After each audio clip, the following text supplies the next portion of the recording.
Dave, I can't see your face, buddy. What's up, everybody? It is Friday, June the 13th. It's Friday the 13th, and we've already got kind of a crazy start to the show. No Leone today. Backed out because of a business dinner. His wife's business. He's going to dinner with his wife. Yeah, wife's business dinner.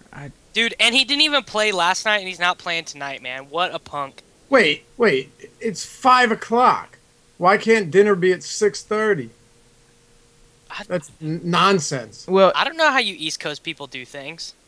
It is a... Right way. I don't know. It's a... Oh, man. All right, well, let's start just by basically going on with the what's going on tonight with the weather. It is not pretty out there. Dave, I'll let you kind of take over. Yeah, it's bad. Right now, right outside of Philly, we have sun and then in complete overcast. And by overcast, I mean it looks like it's 9 p.m. outside. So it's definitely something of it's of serious concern right now, especially when you have not one, not two, but 3 or 4 games affected by this. So you got it looks like we're going to be all right in Baltimore for the most part, and then Philadelphia is in trouble. Detroit, we got 14-mile-per-hour winds blowing out to dead center, which is very nice. And then outside of that, in terms of rain, we got the New York Mets are going to get hit. I'm assuming they'll get that game in, though. But there's a lot. The Braves is another one. There are a ton of games right now that are not in good shape. And it's 100%ing in Boston right now, but it looks like it's going to clear up during the game. Is it? That's what I'm seeing. Fine. I'm seeing 100% right now at 5, but by 7 it's down to 0. Looks like we'll be okay with that. Yep. I don't think I'm as confident about that Mets game, that Mets Padres game. I wouldn't use Cashner is basically what I'm saying. I wouldn't, or Cologne. No, look, here's the thing though. You've had every hour it's been pushed back an hour. What I mean by that is it was 50%, 60% starting at 5 o'clock. Then it went back to 6 and 7, and now the rain's starting at 8. So there's a good chance in an hour, hour and a half that we could see that go a little bit longer. And if that's the case, I mean, if we're looking at rain, 55% scattered storms at 9:30, where neither of those pitchers will likely still be in the game, I don't have a problem playing them. Yeah, and then Safeco looks like they'll have the roof over it. Yeah, those are the only games you have to worry about. That's Seattle. If you don't build a roof in Seattle, then you're just stupid. They would never finish a full season. They play like 140 games every year. That's absolutely right. Yeah. All right, cool. Let's talk about some pitchers then. All right. Now hold on. Is it just me and you? Is Dave in this with us? What's the game plan here, buddy? I think David is distracted. I think you and I can handle it. All right. I can't really see David's face, so let's do it. Yeah. What do you want to talk about? Pitchers? Yeah, I think we should probably have the Felix versus Kershaw argument because they've been on the same rotation since Kersh came back from the DL. So most nights they've pitched on the exact same night. Which one? Just if we're taking like all of the salaries, Felix, no question. Felix. Yes.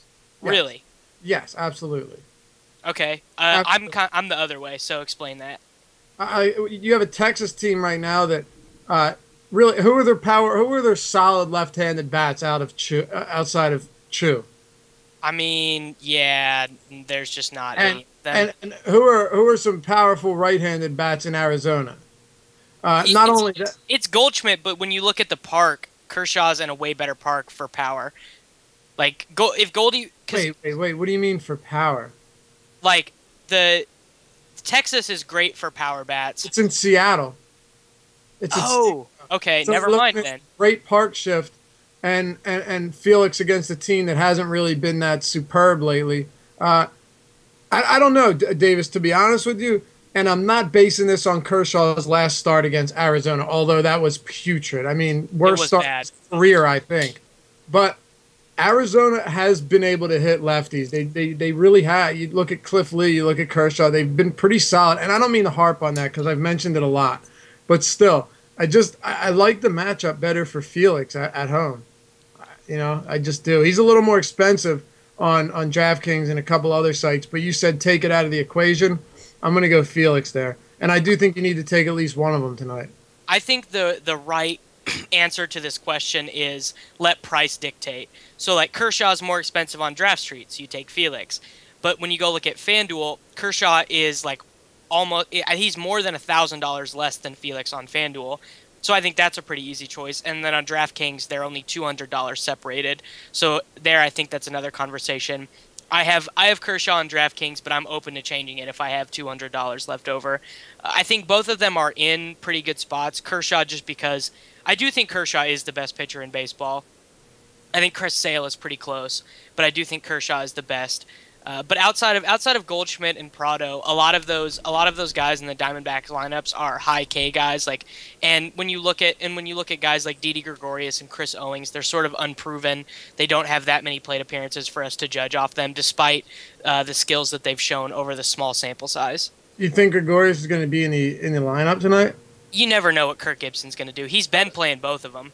Yeah, Owings really isn't that bad though. I mean, I don't know. I don't really mind him as in good matchups. I actually enjoyed playing him because he's kind of versatile when it comes to what he can do. But at the same time, yeah, look, I'm not saying they have a great lineup by any means. All I'm saying is that when I look and compare skills, when I compare what each team has working for them, like I can't think of the word, man. I'm blanking out. Anyway, I think Texas is more at a disadvantage than Arizona is tonight. Simple as that. But yeah, I agree with you. Those are the only two elite pitchers we need to talk about. You look at C.J. Wilson, you're not considering him. Even against Atlanta, they're pretty right-handed heavy. They got a lot of righties in that lineup. And even though they haven't been hitting, I don't trust C.J. Wilson even the slightest bit. And then Colin McHugh's price is up a decent amount. He is not an elite pitcher. No, and Tampa's been terrible. And if you can find them for the right price, sure. But at 10-5 on DraftKings, I'm going to stay away from that. I think there's a big temptation for everyone to assume that Colin McHugh is as good as Dallas Keuchel has been. I don't agree with that. I think the changes that Keuchel has made are a lot different than the changes that McHugh has made. I was just listening to the Fangraphs podcast, and they were talking about McHugh, and basically the adjustment that McHugh made is he stopped throwing his bad four-seamer and started throwing his good two-seamer. Or the other way around. One of his fastballs was bad, and he started throwing the different one. But a lot of his problems in terms of like control, like we've already seen him have a really bad start because he couldn't control. I think it might have been the second time he faced Seattle. I'm not positive. But I just don't think, as a tournament option, sure, if you want to think that he keeps getting ground balls at this ridiculous rate, I don't have a problem with it. But I don't trust McHugh in cash games at all. I would much rather use my second option of the night. Like obviously, if you could, you should use Felix and Kershaw. But my second option, but that's not going to happen. It's not going to happen. It's not going to happen. I would use Sonny Gray would be the second guy that I would like to use. Why? I'm curious to know why. Just because I think the Yankees' offense is really bad. I know that Gardner and Ellsbury will have the platoon on him, and I believe Teixeira is better versus lefties than he is versus righties. I would have to pull that up. I can never keep switch hitter splits right. For like every time I go to set a lineup on FanDuel, I have to go look at Asdrubal Cabrera's Fangraphs page to remember which side the player is better on. I think I have the same issue as well, always with Pablo and with Teixeira. But yeah, just real quick, back to McHugh. He has a 40% ground ball rate. It's actually really low. That is low. Keuchel is the one that has the 66% ground ball rate. That's insane. And that's why he's been so good. But yeah, he has a 40% ground ball rate, and it's not going to last. I can't imagine it's going to last. I'm not saying he's bad. I mean, he's averaging 10 strikeouts per 10 per 9, which is pretty ridiculous. But he's not someone that I'm looking to target tonight. And you said Sonny Gray. I'm more leaning towards cheaper guys. I like Bartolo Colon tonight if there's no rain. San Diego is just a putrid offense, man. They're really, really bad. I mean, they're the worst in the league. They are batting 147 as a team this month. Crazy, right? I know. I saw, and they've been shut out 11 times, a league leading 11 times on the season. So that's an incredible amount of times to be shut out, no run. I mean, but on the other end, I like Andrew Cashner as well. So I think both pitchers in that matchup are solid. yes, you have to worry yourself about the rain, but at the same time, I like both of them, and I think there's plenty of potential there, especially considering the prices. You got Cologne at 7,300 on DraftKings. It's really cheap, and if you're going to put someone like Felix or Kershaw in there that's going to run you a hell of a lot of money, you're going to need, or at least you're going to want somebody like that, because there are a nice amount of expensive bats that you might want to get in your lineup. So I think when it comes to more mid-range pitchers, Cashner and Cologne are two guys that are worth targeting, and even Arrieta if you have the balls. But there's a 6.5 over/under in that New York Mets San Diego game, Davis. I would maybe bet the under. Yeah, I can't imagine why not. They're just two really stagnant offenses that don't do much at all. So both pitchers in that game are good, but keep an eye on the weather.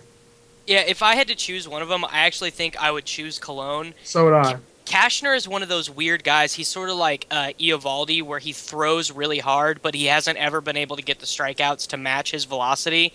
Like, his career high in K per nine came in 2012 when he was coming out of the bullpen. But as a starter, he's only averaged like 7 Ks per nine, which is really weird for someone who throws as hard as he does. And it's also worth noting he's been throwing his slider a little bit less because he had that elbow. It was either an elbow or a shoulder injury. And in one of the starts before, he didn't throw it at all. And typically, for a right-handed pitcher, your slider is something that... I don't remember if it's the platoon or if you... Baseball's hard, but I know that the slider is really... I know that the slider is really important to right-handed pitchers, and if he's not throwing it as much, I think that limits his K potential even more. So I definitely think Cologne is the way to go tonight. Did you see Tyson Ross throw like 80% sliders against the Phillies the other day? That was insane. That was insane. And they were working. Dude, that had so much bite on it. It was insane. I'm telling you, the bottom was falling out on it. Didn't even look like a slider. I'm telling you, that was the weirdest thing I've ever seen. Just slider after slider after slider. And it worked. I couldn't believe it, but that's neither here nor there. I just thought it was pretty interesting to see that type of number on a slider. No, I think that's absolutely, like, stuff like that is totally worth talking about. Like, when you look at what types of pitches get hitters out of a certain handedness, like, that's sort of the next level analysis that can really help you make your decisions. And sure. I want to love Cashner. I love guys who throw hard, but he just doesn't strike enough batters out. Right, and you'll see those games, like you're just saying that. You'll see those games where he has 9 strikeouts or 10 strikeouts, and then he can't keep it consistent, and that's the issue. But his walks, it's not like he's walking a ton of batters. For someone that throws like that, it's kind of, you would expect him to. But he hasn't. So yeah, only 6% of batters. His K minus walk rate is 12%. So he's striking out way more guys than he's walking. Right, which is nice. Yeah, but Cologne has like ridiculous control. Like, that dude just paints the black all day long. Against a Padres lineup, they don't have. Seth Smith maybe, but that park just gobbles up power. Like, just completely kills it. And Seth Smith, man, there's that stigma attached to him from earlier this season where he just raked for like 10 straight days. He hasn't done it next to nothing lately. So while he still can, he's not what we saw earlier this season right now. Yeah. Going back to Sonny Gray, though, Sonny Gray is Mr. Tuttle's least favorite pitcher on earth. He just absolutely hates that dude. And so ever since he started telling me about how much he hated him, I've watched his starts, and it is just crazy how he gets himself out of trouble. Like, he'll put 2 guys on to start the inning, get the force out at third base, strike someone out, then get an infield pop fly. Like, it's crazy how he limits runs. He's been that way since Vanderbilt. He did it every year, all 3 years he's at Vanderbilt, did the same thing. Yeah, and he'll scare the hell out of you, too. I mean, when you got a guy in those jams, you go in your MLB at bat app, and he's got bases loaded with no outs and a 3-0 count, and you go back, and it's still a 0-0 game, and the inning's over. I can't take that. I can't take the anxiety with that, looking at bases loaded every time. And on a site like DraftKings, that will hurt you because every base runner allowed essentially takes away for every third of an inning pitched. So it is something to consider. You want to find those guys that not only get out of jams but limit base runners. And there is a big difference. There's some pitchers that don't allow runs, and on FanDuel, there are ideal pitchers, but DraftKings presents a whole other dilemma in that scenario, in that case. So you really have to look at guys that aren't going to give up a ton of base runners, and that's where the walks come in and the hits, because every time someone gets on, you're losing. I think it's like, what is it, 0.65 or something like that. Yeah, and Jordan Case actually for once made a good point in chat where he's talking about how many lefties Gray is going to have to face. I mean, McCann has been the worst offensive catcher in the league this season. He has the lowest OPS out of every everyday catcher in the league that right? this season. That is right. He has his wow. I think it's like a 659 OPS this season, wow. and that is the worst out of every catcher who's like started like more than 75% of his team's games. I love how the Yankees just buy their club every year, and they get dumped on. I love it. I mean, the only thing better would be seeing Jacoby Ellsbury hitting below the Mendoza line. But aside for a while, he was the coldest hitter in baseball, and now he has a 14-game hit streak. It's not going to last with him. He's an excellent hitter. He's a good player. But the thing is, I don't play guys against the Yankees. I really don't. And man, I bought into is it Elias or Elias? Elias, you used him last night. So did Draft Cheat in cash games. But I bought into the hype, man. I had Kyle Loesch there and DraftKings along with John Lester, who I loved against Cleveland. And I bought into the hype. Everyone's talking about this. I'm like, you know what? He's a little cheaper. I can fit him, and I'll play. And I told Steve, Fantasy Insider Steve, I told him, I said, he's going to get rocked tonight. I don't know why. I just felt it. And the thing about the Yankees is when you fade a pitcher against them, they get shut out. They strike out 13 times. And then when you play someone, they're just a very unpredictable offense, because while they haven't been good this year, there's a lot of talent that's still on that roster. And that's absolutely. And get going, it's hard to stop them. Sorry, go ahead, David. No, you're good. It's just the point that I wanted to make is the Yankees have been really bad, but that's because their best hitters have performed under their true talent level all year. Exactly, but they're still there is what I'm saying. Yeah. You still have those guys that can send one out really easy, and that's what concerns me a lot. So Sonny Gray, he's not bad tonight. His price is down. He's nowhere near how he was performing at the start of the season, but I don't know. You have Cashner around the same price with a better matchup, and in an equal park, I'd say. So it's really all preference. But let me ask you about this guy. What do you think about Alex Cobb? People were real high on him, and he has struggled recently. I mean, I like him. I like him as a pitcher. Like, I like his skills. You like him tonight? I don't, because the Astros are so much better than everyone wants to realize. And now, with John Singleton like hitting either cleanup or in the 3-hole, they're even better against left-handed pitching. Now, Jose Altuve's probably not going to be in the lineup tonight because he got hit on the hand by a pitch last night. And having a guy who has a 400 OBP out of the top leadoff spot makes a difference, because he's probably going to be replaced by Marwin Gonzalez, who is that dude is below the Mendoza line. Yeah. No, he's below the Marwin Gonzalez line. He's not even actually Marwin Gonzalez. You can't give him the Mendoza line. That's for actual professional baseball players, But Cobb has allowed 16 runs over his last 3 starts, and one was against Miami, one was against Seattle, the other was against Toronto. But still, none of those are other than Toronto, are teams that you should really be getting hammered. And I'm with you. Is it really worth risking somebody that hasn't shown anything in this month that he has anything left? Not left. I'm saying that he has anything to offer right now against the Houston team. Houston will strike out. We saw it last night. That was terrible, and I had a bunch of Houston bats in my lineup. So did I. Yeah. I felt so good about that too. Even even Dominguez. I know he's terrible. Well, I had Carlos Corcoran, so it ended up working out for me. But yeah, Matt Dominguez. Here's the thing about Matt Dominguez. He's only gonna dong when nobody has him. He'll dong off the lefty who comes out of the pen. I got the showcase qualifier was the day he hit those 2 home runs, and it's it was the only time I'd ever played him, and now I've played him 3 times since then, and he's gone 0-4 every time. Dude, I wrecked my car that day, and as I was waiting at the wreck for the cops to show up, I was looking at my game cast, Matt Dominguez double dong. I'm like, oh, well, this is still a good day. I've played him 5 times since then. Nothing. Pretty sure he has not reached base safely any of those times. I don't think so, dude. He might have got hit by a pitch or something, but that's about it. He's brutal, man. And yesterday, it's He strikes out 3 times in a row, and then he lines into a double play and grounds into a double play. It was the worst 5 at bats you will ever see in your life consecutively. Just terrible. What about Singleton tonight? Yeah, I like him. I think I wouldn't use him for cash games because he's, as a prospect, he was one of those guys who didn't walk as much as he struck out, and he still has been striking out a lot in the majors. And taking guys who don't make very good contact in cash games normally isn't like a real great strategy, but I think he's an excellent tournament option. Yeah, here's why I'm not huge on Singleton tonight, and it's not because I don't like him. I don't like that he's at first base because there's so much at first base tonight, and his price is jacked up. So if you're paying for him, you're paying the same price as Chris Davis. He is outfield on FanDuel, I believe. Oh, is he?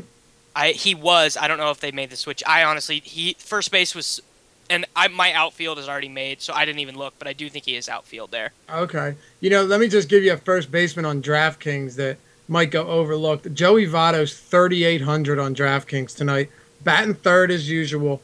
Matt Garza has been anything but spectacular, and he's playing at Miller Park.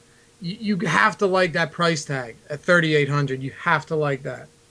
Yeah, I have Votto in, and I'm kind of hypocritical about it because I was telling Leone on GChat last night. Walt Jocketty, the Reds GM, said on a radio interview about a week and a half ago that Votto's not going to be 100% for the rest of the season. I don't even know what injury he was on the DL for.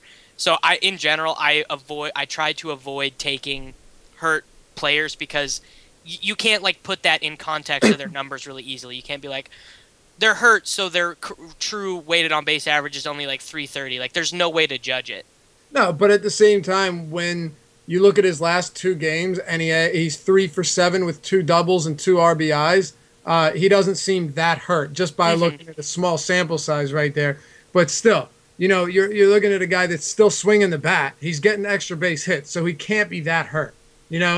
And Matt Garza should not scare you right now. No, Matt Garza is not scary, like, at all. No. Like, yeah, he's not. All. No, and I know a lot of people were high on him, and he's really not a bad pitcher, but he's just not someone that you say, all right, well, he's pitching, I'm not going to target anyone on the other team tonight. He got a 4.42 ERA. He's a simply mediocre pitcher right now. That's really all it comes down to. So, yeah. Votto, who's a good hitter, even if he's a little banged up at 3,800, I'm a big fan. And it's not like there's a crazy park shift either because Miller's Park is not as much of a hitter's park as GAB is, but it's close. It's a great hitter's park. Yeah. The one other thing I wanted to mention before we talk about hitters is right now Nathan Eovaldi is slated to start for Miami, but his wife is like in labor right now or something like that, so he might not pitch today. Am I not right? They said he's only going to pitch 4 innings and then he's going to catch a plane to be with his wife. No way. I'm joking. David, do you have an update on that? I don't have an official update, but from what I saw on DFS Twitter earlier, it looked like he might not be pitching tonight. Then I saw the same tweets you saw. Yeah. Which was Smiz saying that exact same thing. Okay. It simply says that he's currently slated to start. You're right, but he may be scratched. You can't gamble on that. No, but I will say this: if he doesn't pitch, Ben Pritchett was talking about this on Twitter. They have some like total nobody slated to pitch for him if he's not able to go. In which case, I would use some Pirates bats.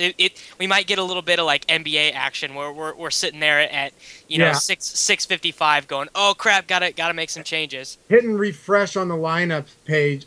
In NBA, you're always checking the injuries. Like, you know what I mean? He will not play. He is play. I mean, and then you're scrambling, man. Yeah. Here's the thing, though. McCutchen is so hot. I mean, he is red hot lately.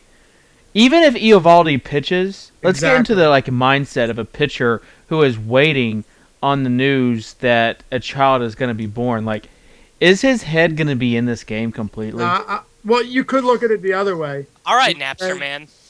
He wants to pitch for his newborn, but I don't see that being the case. Yeah, I'm with you, Dave. That's a little weird thinking that I'm out here playing baseball while my wife's having a kid. That's cool. So I'm not sure it would help him. But still, even if he did pitch and his wife wasn't in labor, McCutcheon has been on fire.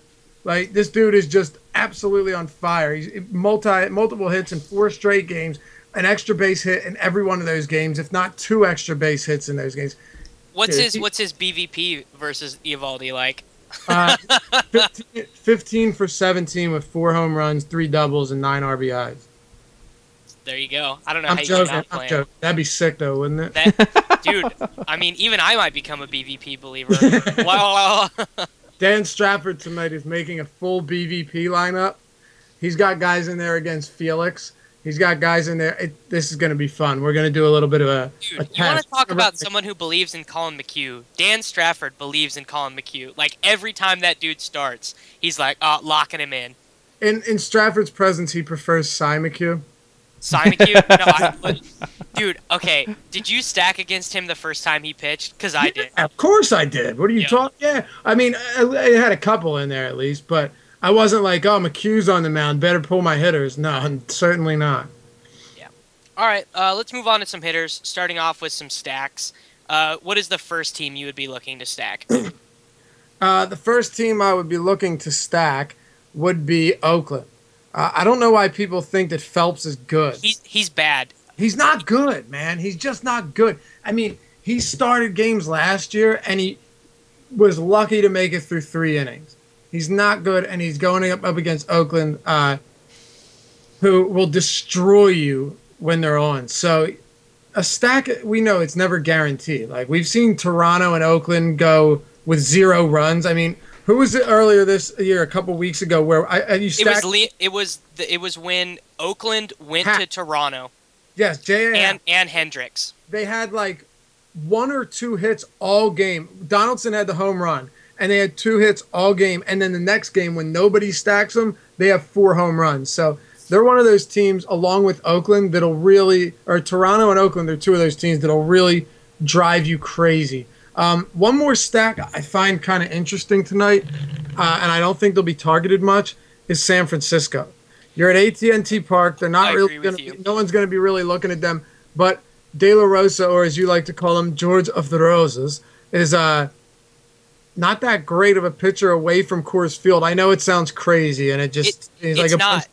It's really not. Like he's done something. I don't know. Does he generate? I know exactly what it is. At home? Has he worked that out? Where I don't know, but it works. Coors suppresses strikeouts like more so than I don't know why, but Derek is big on this. Coors suppresses strikeouts, which means he gets way more ground balls at home because he's putting more balls in play. Yeah, I would really like to see some firm, concrete numbers on that. I mean, I'm not disputing it at all. De La Rosa, in my opinion, has never been he had 8 strikeouts at home in his last start. And then in home before that, he had 0 strikeouts. And you just look at his career numbers. He's not a strikeout. He's not much of a strikeout guy. Maybe it's true that it suppresses strikeouts, the air, whatever it is.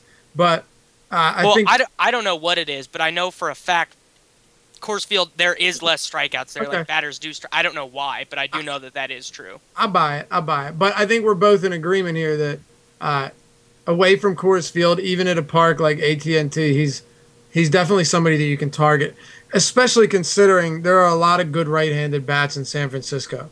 His ground ball rate is 4% higher for his career at home than it is away. Yeah, I know. How about that? And his home run per fly ball, or no. You know what? Maybe it is his ground ball rate. 4%, you said? I wrote him up the other day. I wrote a batter up against him yesterday. And I wrote some. No, you know what? It wasn't him yesterday. He gives up 4% more fly balls on the road too. Okay, so he's doing something right. Anyway, I think that you got a lot of mid-range talent in San Francisco that you can exploit, and I don't mind playing. What about Buster Posey? This dude has not lived up to that lefty masher this year, and I think it's about time we stop saying it. But at the same time, he is definitely a targetable bat tonight. He annoys the shit out of me. Me too.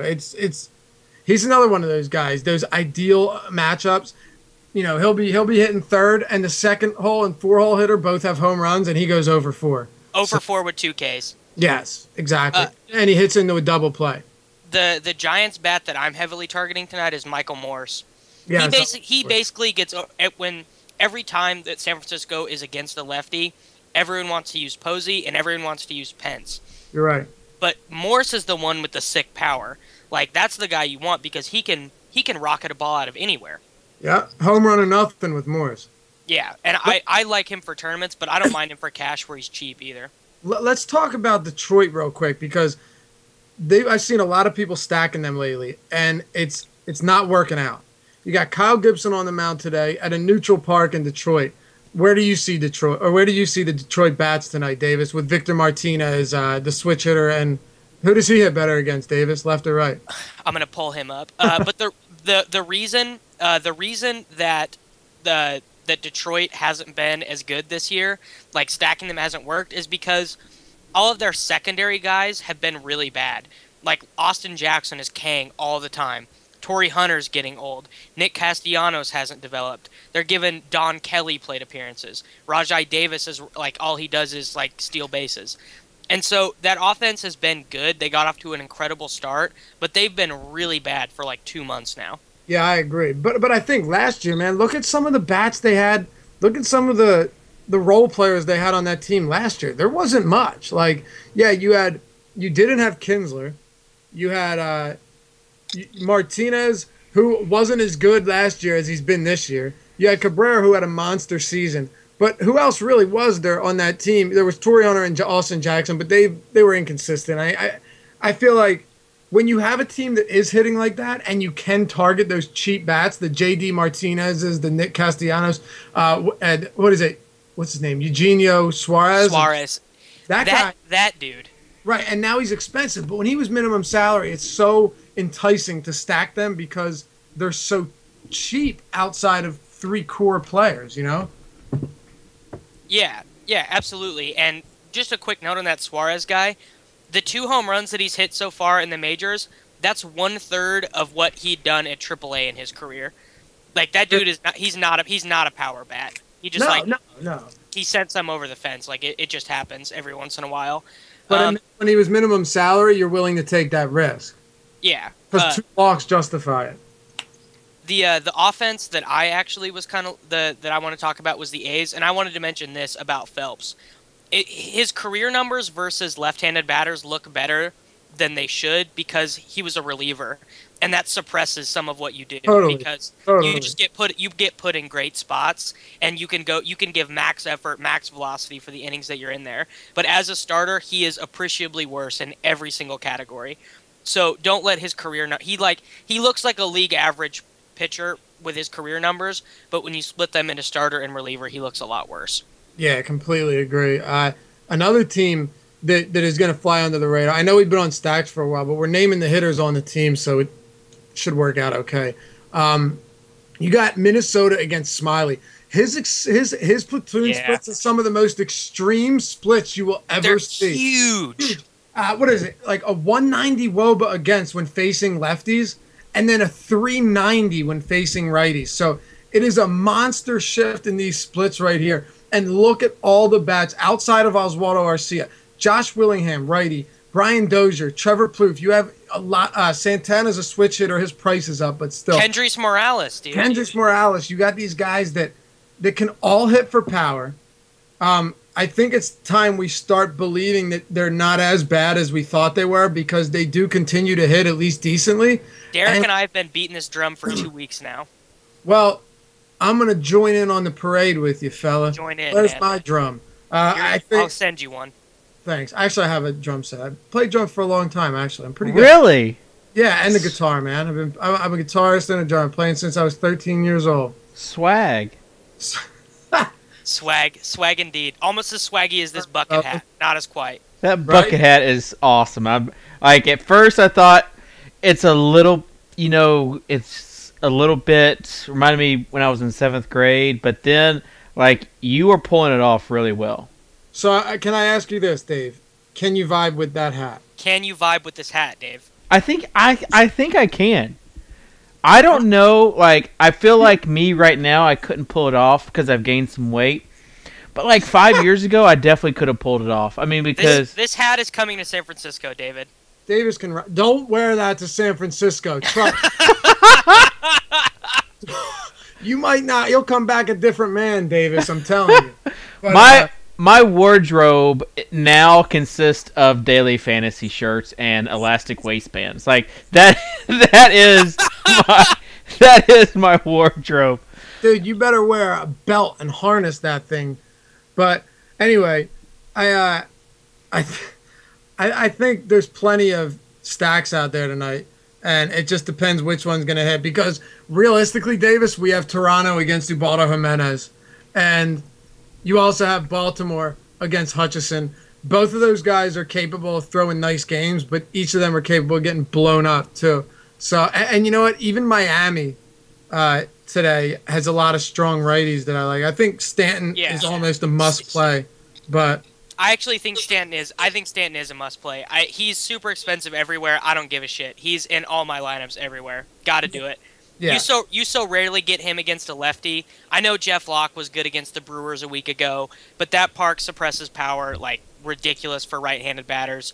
And for Stanton, it doesn't matter. Like a Stanton home run is going to would be a home run anywhere. He could hit one. He could hit one to the ocean. Jordan asked Stanton or Moss. That's really tough. I think Moss is the safer play because Phelps is a worse pitcher than Locke. But I think most people are going to be on Moss, and I think the other options you have, you can take Jose Abreu. You could go down and take Votto. I think the opportunity cost would lead me to say Stanton. Well, assuming that he's talking about DraftKings, you can play both of them. Yeah, you can. And I've actually considered that tonight. It's something that I'm definitely thinking about doing. But then you have Josh Hamilton, who I think is up there as well. I agree. His price is way up, but still, this guy's been hitting lefties too. I mean, the other day, if it weren't for was it Coco Crisp? Hamilton got robbed of a home run off a lefty today. Dude, he got a hit off Chris Sale. He's legit.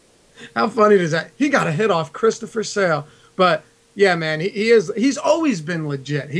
I remember last year he couldn't hit in day games because they said he had blue eyes and it messed his eyes up. So then he got these different contacts.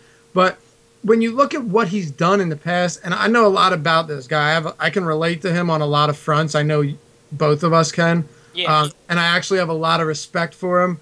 And I think that I'm a little bit biased towards him.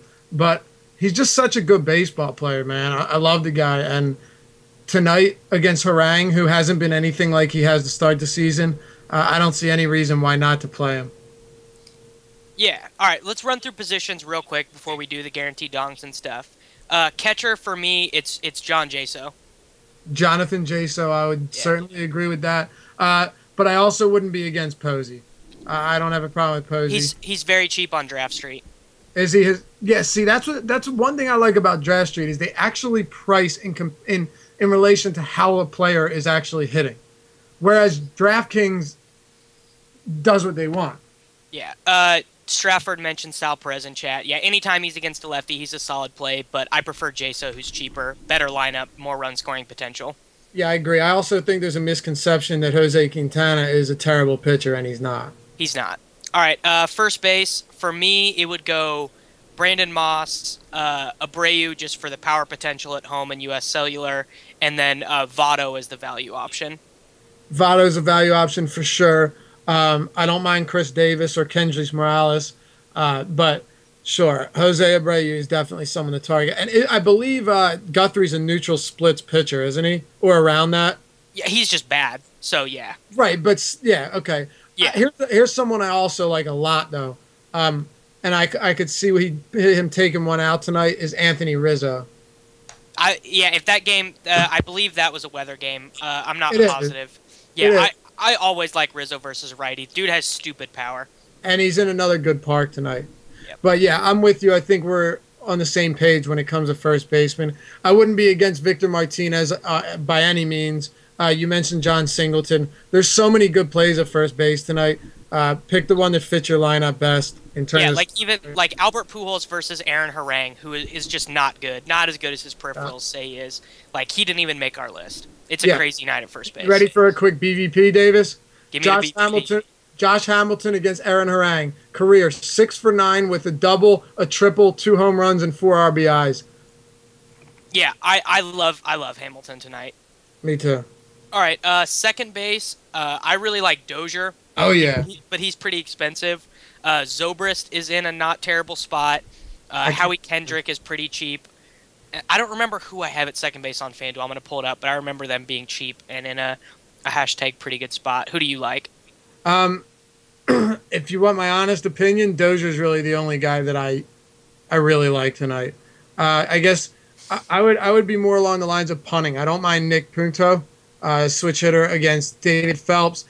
All of his career home runs, or no, I think all but one of his career home runs, not that he's going to hit one, are against righties. He hits lefties a little bit for average, but no power at all. And Punto is somebody that he's batting eighth, but he's super cheap. And outside of Dozier, here's what I'm saying: if I were to pay up a little bit for Zobrist or spend the money on Punto, who's really just been equal to Zobrist this year, I'm going to save money at the second base position if I can't afford the top player. Dozier is not in the lineup. He got the day off. Oh, did he? Yep. Oh, would you look at that? Gosh. Oh, way to go, Dave. Oh, the top of that line, dude. Smiley is going to get wrecked tonight. He is going to get destroyed. Straight up. He's going to get wrecked. It just makes no sense. Like, Smiley against Seattle would be an ideal play, and against maybe the Philadelphia Phillies. But when you're facing it, he got touched up versus the Mariners, like his last start. But still, if you're ever gonna play him, you don't want to play him against a team with as many righties on it. But I don't have anyone else for second base, Davis. I don't either. Third base, I like Plouffe. He is batting down at seventh, which I don't love. I like Gillespie with the platoon advantage versus Guthrie. And Evan Longoria also has the platoon advantage. The Rays always do this, where they have guys with the platoon advantage. But I am kind of scared to take someone against McHugh, just because he has like that wizard magic going on. Well, there's two aspects to that. One, you don't want to take someone against McHugh. And two, you don't want to take anybody on Tampa Bay. They're so bad. They're so bad. At the beginning of the season, I'm just thinking it's a bit of a slump. They were a great stack team at points last season. And now they're just putrid. They're also randomly a really good stack team when they face lefties because they have all those super cheap righties. But it just never works out. But you're never there to capitalize on it. Another guy is Connor Giuseppe. Yeah, that's who I have. I like him a lot. And honestly, this matchup doesn't scare me. Lonnie Chisenhall, baby. Yeah. Also, someone just mentioned in the chat, Brock Holt. I mean, here's the thing about Brock Holt. He's not very good. Just like his minor league numbers and his career numbers would say he's not very good. But he's leading off, and he's inexplicably been good this year. So I don't hate that at all either. Yeah, neither do I at all. And he's been a double machine recently, too, with them extra base hits. Masterson shut down the Red Sox 2 weeks ago, but that doesn't really mean much. I just think you can avoid him, and he's really expensive at some places right now. Lonnie Chisenhall is like the same price as him. I don't think there's any question where to go there. Yeah, I'm on board with that. Okay, shortstop. Shortstop you haven't said okay, cool once today. I'm working on it. He's done a really good job with it. I am proud of you, Davis. You said okay, and I'm like, here we go. Nope. Well, the two-man, I like the two-man show. The two-man show on Fridays is nice. I don't mind it at all. It's a nice little chat we're getting here. You guys have nice chemistry. I don't know if it's the bucket hat or the David's. We've spent some alone time. It's definitely the bucket hat. The bucket hat is giving me a confidence that I've never known before. We took a trip to San Francisco. Yep. All right, shortstop. Jed Lowry. I'm not playing anybody else. Yeah, if Dozier was in, he's eligible. I don't mind Danny Santana at all at shortstop, but yeah, Danny Santana is sick. Jordan and I picked him up on our seasonal team, and he has just been destroying. He's been good, really. He has, and leading off. He went from batting ninth to leading off in no time. So it's nice to see. I hope he sticks around in the lineup. Yeah, but are you on Lowry? Yeah, I'm certainly on Lowry. He's not that upside guy you're looking for, but if he's cheap enough, and I think he is pretty cheap, like that's what I love about him and JSO on DraftKings. Their price never goes above 4,000. Like JSO's 3,800 and Lowry is 3,500. So do you remember when JSO was 24 on FanDuel? this year. Oh, he was there for like 2 months. It was amazing. They just forget about. You remember? I know you remember this. Last year, Larry Sanders on DraftKings was minimum salary for 2 months. It was great, and that's when he's getting triple doubles with blocks. So yeah, you got to exploit that when it's there. Yep. Okay. Cool. We've gone all the way around the diamond. Outfielders. I mean, Stanton. Oh my God! I did it. So good. So good. We jinxed you. You did. You jinxed me. But yeah, Stanton. Like people are gonna look at Locke. They're gonna say reverse splits, blah blah. Yes, there's definitely value in digging super deep into this stuff, but don't overthink it. Stanton just destroys lefties at home. That's all you need to know. That's the thing. Just because a pitcher has reverse split doesn't mean that the batter is susceptible entirely to that. He's still a left-handed pitcher. It's how the batter is seeing the ball released. So, yeah, it might make a bit of a difference because the pitcher stuff isn't as weak as you'd expect. But that doesn't mean, all right, he's a reverse splits pitcher. Play all lefties against him. You know, it doesn't make much sense. But the way that I understand reverse splits is it's based off the pitches that the pitcher throws. Like, if they have, like, a really good changeup or a really good curveball, they can get same-handed hitters out but not opposite-handed hitters. Sure, that makes perfect sense, yeah. Yeah, but if he throws a fastball to Stanton, like, that is gone. Like, that ball is going over the fence. Right, yeah. And that's the thing, though. I mean, if you can hit him, you're going to hit him, and Stanton can hit anybody this year, you know? Yeah. So, Josh Willingham, I do like tonight. Where's he batting? Is he clean up? He should clean up. He is batting clean up? Okay. I like that very much so. Hitting behind Mauer and in front of Morales is kind of nice. Michael Morse we touched on. Even Marcelo Ozuna if you want to go cheap. But if you don't want to pay up for Stanton, you can put Ozuna in for the home run upside. Yeah, Brantley. Brantley's just been a monster this entire season. Yeah. And pin him against an average righty, and you could find some good results. So there's a lot. Don't call John Lackey average. Everyone in chat will kill you. I don't care. What do you think he is? I think he's average too. I said that like 2 weeks ago. The whole rest of the show was debating John Lackey. He's average. Have you seen it? Have you seen his face, dude? That's the face of an average.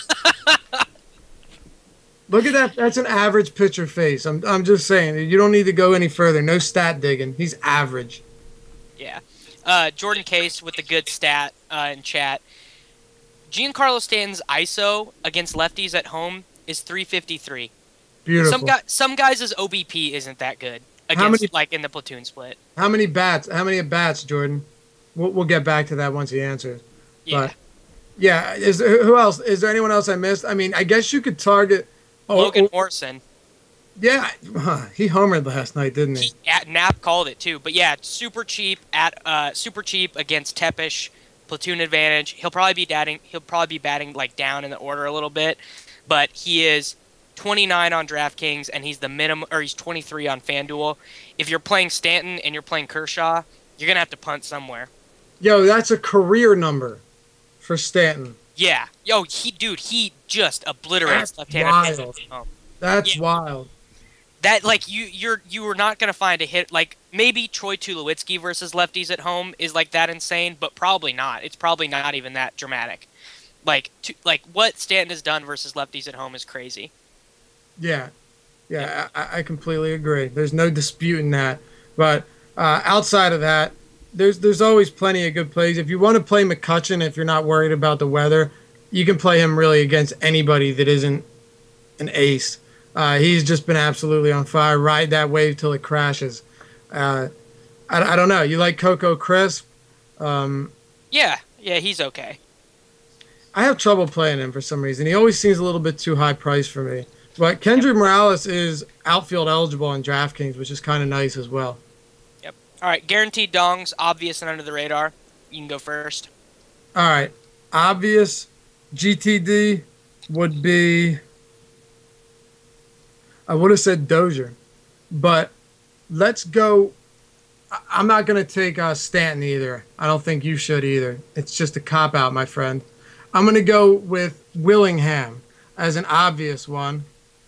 And under the radar, let's go with Joey Votto. I still think he's under the radar tonight.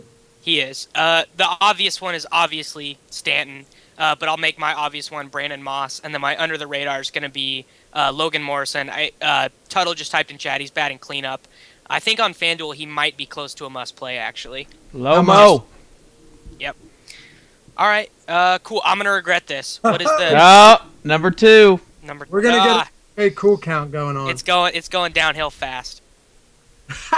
I'm gonna regret. You know, earlier we did a podcast today, and I said I was gonna regret Cologne. He worries me, but at the same time, I could regret not playing him just because of how cheap he is on my preferred site, which is DraftKings. But there's plenty that I could see myself regretting. I've regretted a lot over the past 3 days as well. But I think what I'm going to regret is putting stock in Minnesota batters outside of, what Willingham or 1 or 2 guys. Yeah. I think my mistake might be paying up for Moss, not because I don't think he's going to do well, but because I think there is opportunity cost because some cheap first basemen are going to do well today, and it's going to cost me at second base and third base, I think. Yeah, completely. We got rain and thunder here right now. Thunder and lightning, baby. Uh-oh. Is it birds? Are the birds chirping? The birds are not chirping in Philadelphia. I'm not in. I'm right outside of Philly, and I can't tell because there's thunder. But, yeah, that's all we need to know. Birds don't count in fantasy baseball, so you can figure that out on your own. According to Davis Maddock, if the birds are chirping, weather is clear. Yeah. Oh, yeah? And update on Nathan Eovaldi. There's still no official word. I'm looking at the beat reporters right now. We have no official word if he's pitching or not. Yeah, really all it comes down to is you're not going to play him, or at least I wouldn't play him if he played. But what you were getting at is there might be a terrible pitcher in his place, right? Well, if they put a lefty in, I would go Mercer. I would just lock Jordy Mercer in everywhere. Oh, and McCutchen, dude. Yeah, and McCutchen. And maybe even Marte. I like a lot of bats if that happens, but Pittsburgh is a sketchy team to put a bunch of bats in with. But I think we touched on everybody pretty nicely here. And the Kershaw and Felix debate will be ended around 1 a.m. Yeah, after Kershaw strikes out 27 up, 27 down. Would that be amazing or what? Yep. Not if I don't have him, but it would just be a pretty cool feat right there. I'm gonna have him and Felix, so I hope they both do well. Kershaw's going 7 with 3 earned and 8 strikeouts. I'll take it. That's like what 18. If he gets the win, that's like 18 FanDuel points. You can't take that. You can't take that. 7 with 7 and 8, 15, 12, and then how many points you get? You get 4 for a win. That's 6. It's not terrible, but I don't know. You might want a little more. Dude, I've been on a sick run with pitchers. I had Scherzer last night. I had the complete game shutout from Darvish, and then the complete game 2-run run from Tanaka. Yeah, absolutely. I had Darvish and who else? There was another great game. I had both of them. My whole lineup was terrible that day, but I had both of those. Wasn't Zimmerman? No, it was. Well, Tanaka threw a complete game the same night that Darvish did. Yeah, but I didn't have both of them. I had Darvish and it might have been Hamels. I had Hamels with. Oh, yep. Darvish. And Keuchel threw 8 innings, 1 earned run the same night. Oh, there were huge pitching performances everywhere. I mean, that was the weirdest night ever. Yep. So. All right, David, you're up. Oh, I'm up, huh? You're up, yeah. You just sent me some sort of message. I didn't understand it, but. Did it say shut up? I was attempting to show you guys sign language, and I was doing this right here. Dude, okay, well, your video's not on. We can't see you. Yeah, I told you that earlier. No one could see you. I couldn't see you the whole day. I can see me. Oh, Yeah, well, but we can't that's see you. good. That's good. You can't see me? No, now I can. Yep. There you go. Well, we do have... Let's see if we can get this. Oh,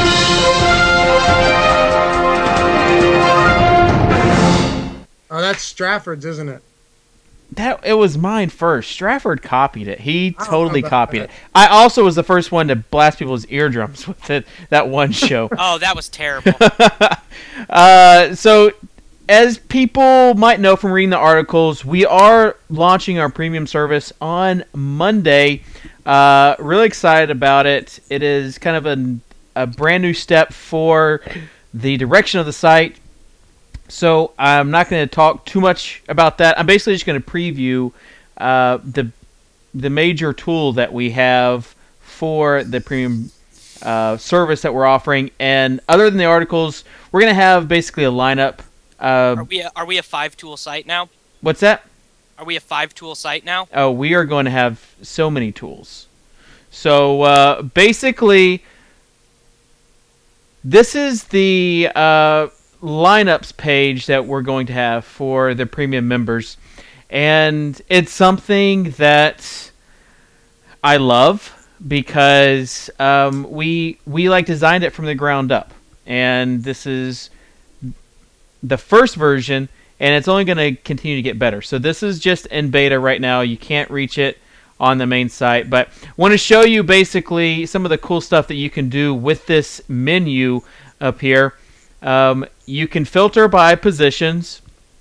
So if you see, I click the catcher position, first base, catcher. You can also go by the different sites. So that's cool.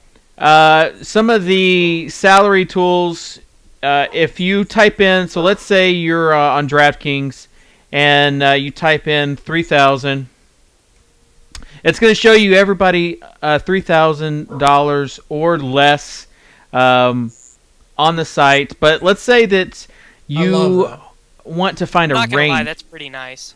You want to find a range of players. So like you want to find an expensive guy, but if you type in 5,000, it's going to give you pretty much everybody. So instead of doing that, use this range selector right here and go just select like from 4,000 to 5,400. And you can see all of the players that are in that price range will be highlighted for you. Other than that, you can press the clear button right here and click opposite hand. And so if you know the splits on a pitcher, then you click opposite hand and you can see that basically the batters that are opposite handed of the pitcher. Also, as you scroll down, the menu stays up top. So you know that some nights there's a lot of lineups, and you can go down to the very bottom with the menu still there up top. It's 3 across, and that allows you to get the most in. It features the Vegas line. So right now the line is the home team. Will be coming up with a more clear way to display that later. But you can also filter by the over-under. So let's say you just want to take games that have an 8 or above over-under. You would just select this right here, this tool, and let's say 8.5. So all 3 of these games, you got 9, a 9, and 8.5. So all 3 of those games are highlighted. If you go all the way to 9, you're not going to get the 8.5. So you can filter by over/under. You can filter by, then you can go opposite hand, and then you can go by catcher. And you see that gives us Suzuki out of all 3 of those options. So very cool. And this is just the first pass. We've already started making basically version 2 a lot better. So this will be live on Monday to premium members, and it's again something that we're pretty stoked about. So it also has weather down there, and again we'll have more weather indicator factors later on in version 2. But for right now, we're pretty satisfied with this tool. So yeah, I mean that's basically where we're at. Davis, as you would say, well, I'm not going to say what Davis said when he saw it, but he said something. Something along the lines of, David, I'm excited, is what he said, kind of. Isn't that right? I'm so excited. I'm about to my pants. Something like that, probably. He actually said something that Michael Scott said on The Office when he told Phyllis that he had a boner. That's basically what Davis said. So. Oh, yeah, dude, that's the page. When you go on that page, you wear sweatpants. Simple as that. You got to. Tuck Rule 101. Wear sweatpants. that's a whole nother conversation. But yeah, that is the lineup tool that we have. So hopefully that will help people, members, build some of their lineups. So look out for that on Monday. And I think that's it, guys. You did a great job hosting today. Monday we'll be back with the normal cast and crew of Dave, Mr. Tuttle, and Derek Carty. So it's going to be a good day. And then after that, on Tuesday, we'll be going to San Francisco, and we'll be hosting Insiders TV from San Francisco, hopefully on Tuesday. Oh, you guys are going to get jet lag, Davis. That'll be fun. Tuesday and Thursday. So we're going to, maybe we can get Drew, and we'll have Ben, Steve, Davis. We'll basically just have a whole stinky hotel room full of analysts. So that should be... If I make it to Wednesday, after you guys go through one lineup block with me, you're going to want to shoot me in the face. Yeah. I'm not counting on you to host anything on Thursday, because you're already going to be sent home. It's like summer camp. You're going to be sent home. I can already tell. Yeah. I'm going to behave myself. I'm not going to get in any trouble. You guys are just going to want to kill me during lineup block. That's all I'm saying.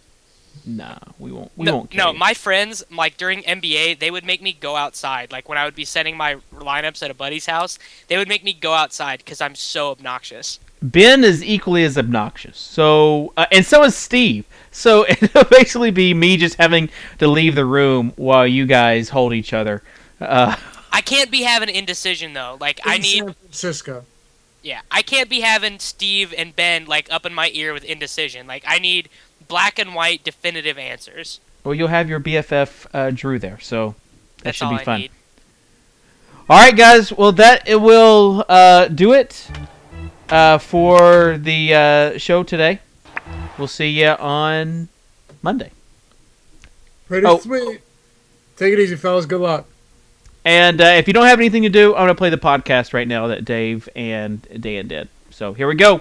3, 2, 1.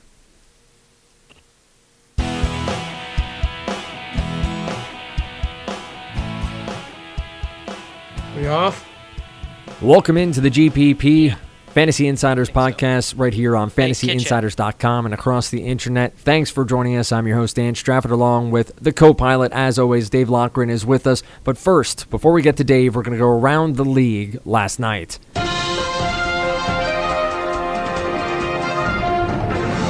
A big performance for Max Scherzer, 9 innings pitched, 8 Ks, just 3 hits allowed, and a 4-0 victory over the Chicago White Sox. We're going to go with Julius Chassin second, more from a surprise factor there. 10-3 winner over Atlanta at Coors Field, 7 innings pitched, no earned runs allowed, 5 Ks. Kyle Loge with a big victory last night as well against the Mets. Not a victory, pardon me. They went extras, but 8 innings pitched, 4 hits, 3 Ks. Loge did not factor in the decision there. Charlie Blackmon once again homering, 3 for 4, a home run, 3 RBIs, 2 runs scored, and a walk. And then there's a mixed bag for, who would we throw in at number 5, but I always like to, make it maybe a person you weren't expecting to do well. John Mayberry Jr. for Philly, 3 for 4, a homer. And you see Derek Jeter coming to life a little bit against the lefty Elias out there in Seattle, 3 for 4, 2 RBIs, 2 runs scored, and a walk. And Dave, I'm sure I very much Americanized Ronis Elias' name right there, but that's kind of what I do with names, no matter what. Dave, welcome in. From those names and even from around the league last night, what pops out at you? What pops out at me is a lot of solid pitching once again, and just an overall lack of active bats on Thursday night, and it got to me last night because a lot of Houston bats that were just silent until extra innings where Chris Carter went deep. The night slate was completely devoid of any type of hitting, and it takes a lot of daily fantasy players out of the game when bats are as stagnant as they were last night, because if your pitching is not elite, now both of them on 2 starting pitcher sites, if you have a decent pitcher or a poor pitching performance last night, you did not stand a chance. However, 2 pitching performances like a Chris Sale and Kyle Loge or Scherzer and Loge is going to take you a very long way. I scored my lowest point total of the season last night on FanDuel. So it's a night I will soon hope to forget and move forward. And, there's part of me that even thought, maybe I'll take today off. And then I realized I'm not taking today off. Why would I take today off? It's Friday. It's a full slate. It's when you need to be in the action and really sticking to your process. We talk about it a lot, but it bears to be repeated. As long as you keep doing your process, stick to your numbers, stick to the way you do things, averages will work out that you'll win slightly more than you'll lose, and that's how you win long term in baseball, especially. I think the cliche is there. You can't predict baseball, and this proves why. A night like last night, where I barely break double digits on FanDuel. So baseball's a grind, Dan. It's a serious grind. It's unlike any other daily fantasy sport, and you will have losing nights. You will have losing weeks. I'm personally on a 3-game slide, and I've loved all 3 of my lineups on each of those nights. But like you said, you stick with the process and keep it rolling. But what's your WOBA against Draft Street? I actually don't play baseball on Draft Street. Fair enough. But what's your batter versus pitcher then on Draft? I'm just throwing I would random. assume it's very low, very low. Probably a negligible, below the Mendoza line. Fair enough. We move on to the weather around the league. And once again, Dave, it seems every time we talk, we have to talk about possibility of thunderstorms. And we have in Baltimore, in Philadelphia, in Boston, 60 and 50% chance of scattered thunderstorms, of showers, of isolated thunderstorms. You throw in Citi Field as well there, obviously on the eastern seaboard. You have retractable roofs, at least in Miami. Milwaukee sees sunshine. U.S. Cellular Field is sunshine. And then Minute Maid Park in Houston, you have a retractable roof at least, but more thunderstorms. It seems like this has been a period of rain throughout Major League Baseball. We talk about it all the time, but how do you play tonight's games? Do you focus on where you see sunny and 0% chance, or are you targeting enough bats in some of these rain spots that you'll stick with them and hope that the games get played? Yeah, I wish we had a camera right now, Dan, to show you out my window. It's beautiful here right outside of Philadelphia, but it looks like that's about to change any minute now. It looks like the entire East Coast is in trouble. I'm looking at the radar map right now, and we definitely have something coming in on us. And it's going to be something to keep a close eye on, especially considering there are a lot of good plays on the East Coast tonight in that Toronto and Baltimore game. I know you're targeting Toronto bats tonight. That could be difficult. In Philly, Jake Arrieta, nice pitcher. He could be in trouble. It's just everywhere. Boston, 60, 70% chance of rain. We're in some trouble tonight, Dan, but I do think we'll have a better idea as the night goes on. And I wouldn't be surprised if only 1 or 2 of these games is ultimately affected by any type of precipitation. So let's make that dive into tonight's slate, and we look around for the stacks we like, what Vegas odds are pointing towards, and what we really see as opportunity across the slate, depending on where you're playing and how you're playing. Dave and I typically, focus more on DraftKings, focus more on FanDuel, but obviously take this information, put it into your models, put it into your planning, and figure out where you need to go. But Dave, what jumps out at you right now? You mentioned already Arrieta. You mentioned my liking of Toronto bats. But what do you see right now as something as a stack or games that are really relevant tonight for our listeners? Yeah, there's a lot to like in terms of bats tonight. Not many stacks that I'm particularly fond of, but I do like Oakland a lot, even though they're at home in the Coliseum against David Phelps. Oakland's a very difficult team to predict in terms of stacking. They could go and give you 15 runs, or they could give you 1 run with 3 hits on the night. But there are a lot of good bats on that team. And the best thing about Oakland bats is you can still get some cheap ones in there in order to fit that full stack on a site like DraftKings, where John Jaso isn't going to run you much, considering he's not always in the lineup.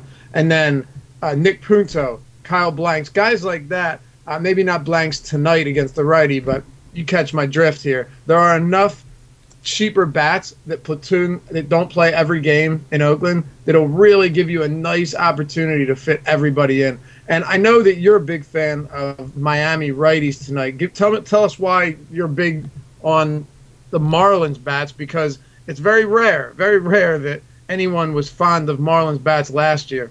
Well, I just think going up against the lefty lock and you see some power righties that have really evolved. Obviously, you know all about Giancarlo Stanton, but Marcell Ozuna has done a good job of really taking advantage of his opportunity, has good numbers from both sides, pitchers, but, looking better against lefties, 11 home runs, 39 RBIs on this season.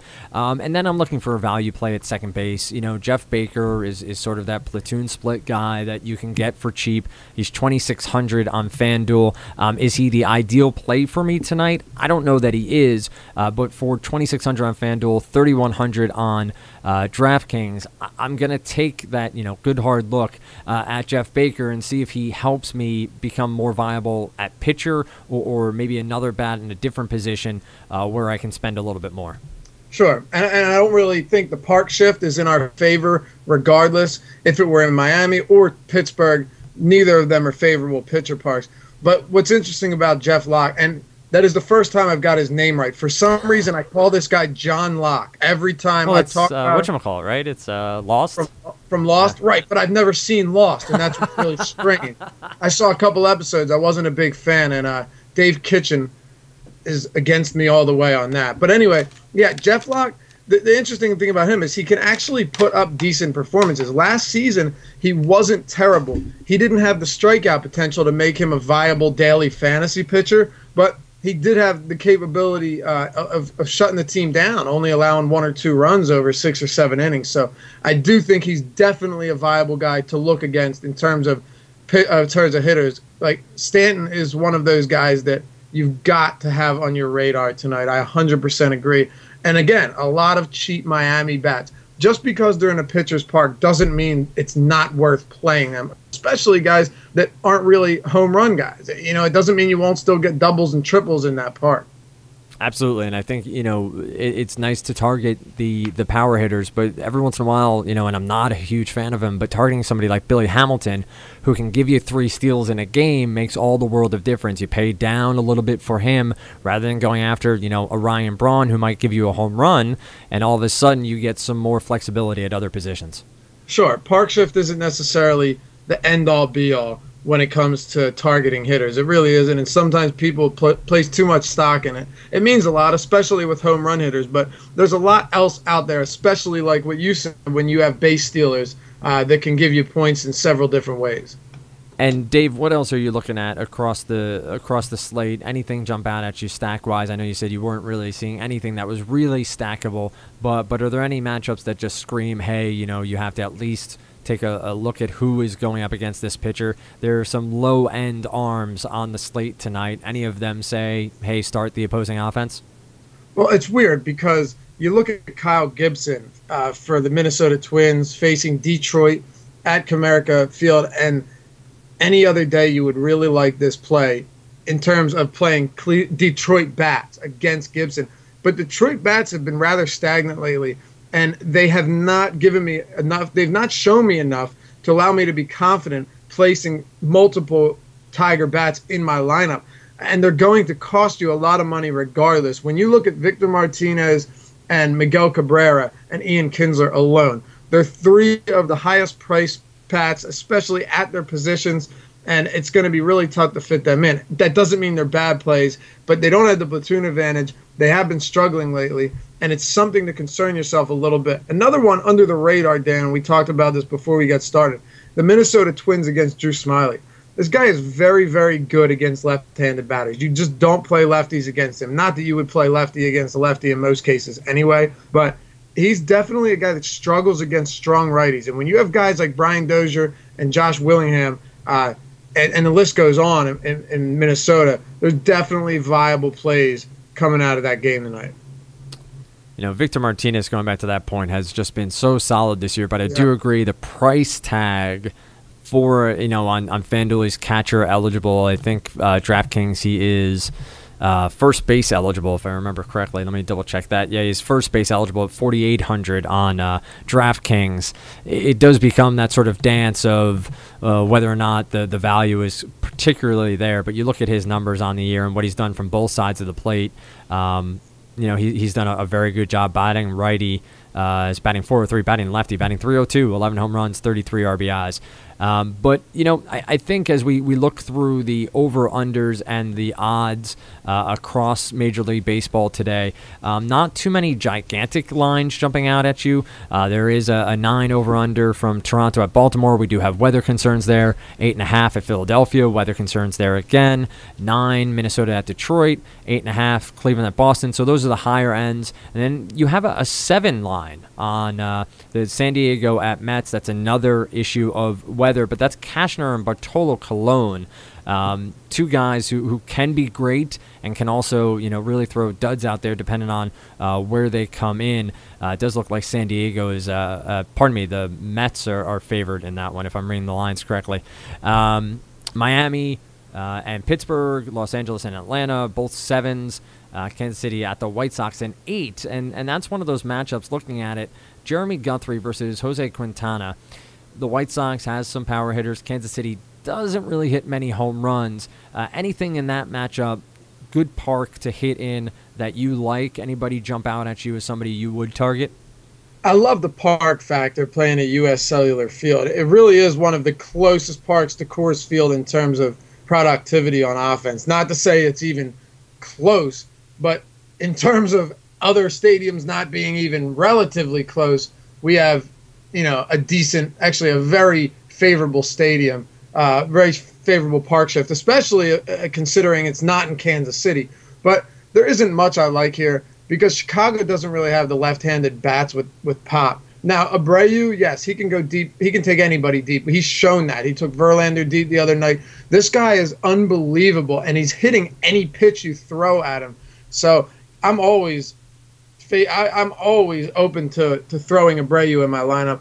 But outside of that, there isn't too much. Quintana's not that bad of a pitcher. He really isn't. And he's not the best pitcher to target in daily fantasy formats either. But if you wanted to go with some righties in Kansas City, I wouldn't fault you for it. Just don't expect the power. But what I'm concerned with is your explanation on why Ubaldo Jimenez is a good pitcher to target against today at Camden Yards. So here's the culmination of this segment. It's the beauty of all sports and everything we do is it's stat driven. You can look at a number and say, okay, I'm going to use that to make my determination. But there are stats for everything, and you can make stats say whatever you want them to. But looking at Ubaldo Jimenez at home, he has been dreadful.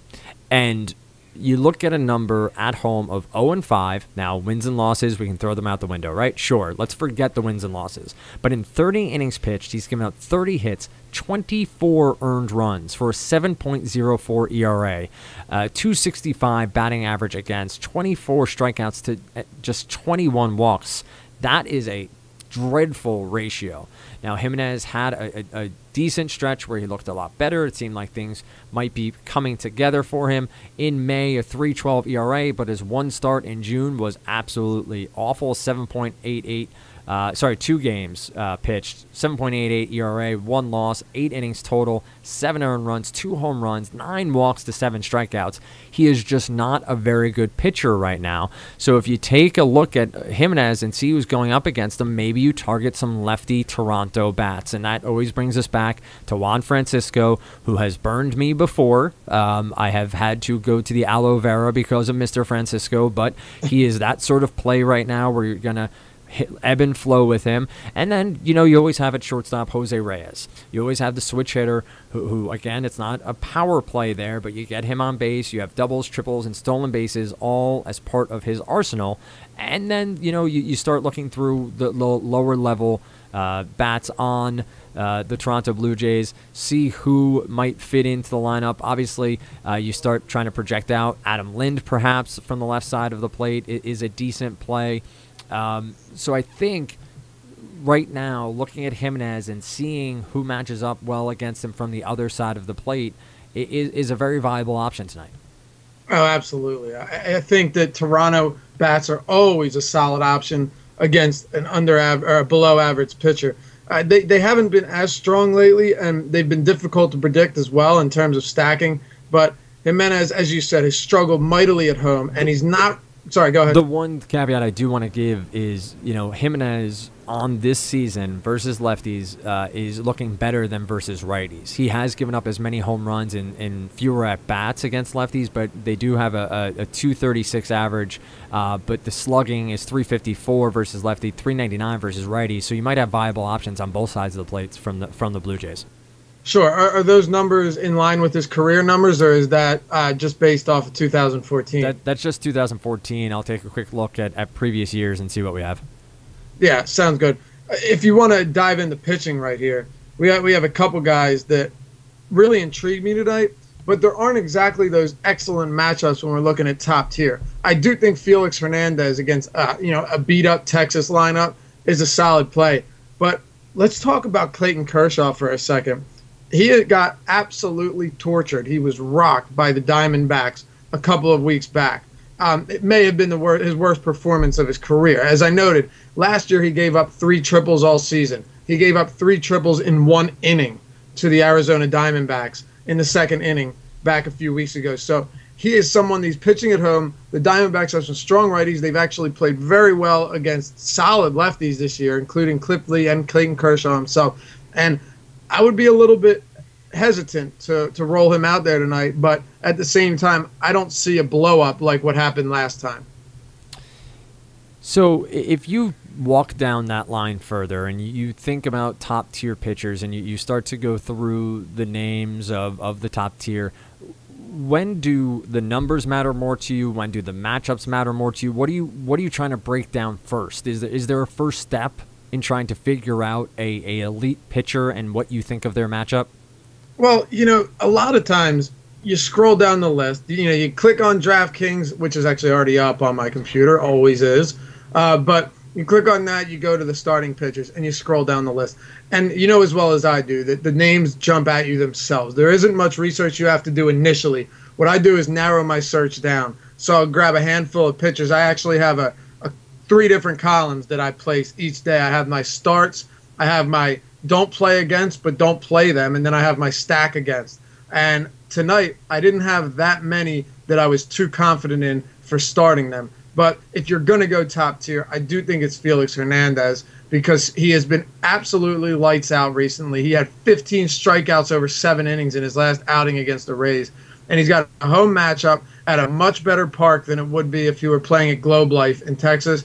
And he's somebody to look at. But to answer your question, you look at the matchup quickly, you take a quick glance, and then really you just narrow it down, and that's when you start getting particular with specific stats that actually relate to the respective pitcher, individually instead of as a whole.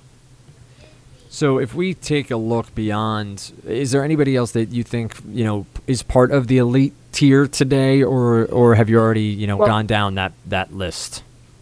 I don't want to say elite, but I do see some very excellent opportunities to exploit fair pricing. And we have Andrew Kashner for the Padres against the New York Mets at Citi Field. I'd prefer it to be at home just because for some reason I always like playing pitchers at home. That's just the way it is, especially, actually let me rephrase that, when it's at a park like Petco Park. It always helps them. But Citi Field is definitely a pitcher's park, so it won't hurt him that much. And he's a solid play. He came off the DL, and he had a very nice outing. I believe he only allowed 2 hits over 6 innings. But I also like Bartolo Colon on the other end of that, Dan. He's always capable of hurting you because his strikeouts, he's not a prominent strikeout pitcher. But at the same time, he's capable of going very deep in the game and working short innings. And I think that's very possible against the Padres team that's been shut out a league-leading 11 times on the season.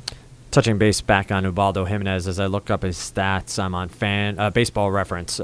So looks like career splits are not very much in line with what we were talking before. 243 lifetime right-handed hitters, 237 lifetime left-handed hitters. So he's pretty much even across both sides of the plate.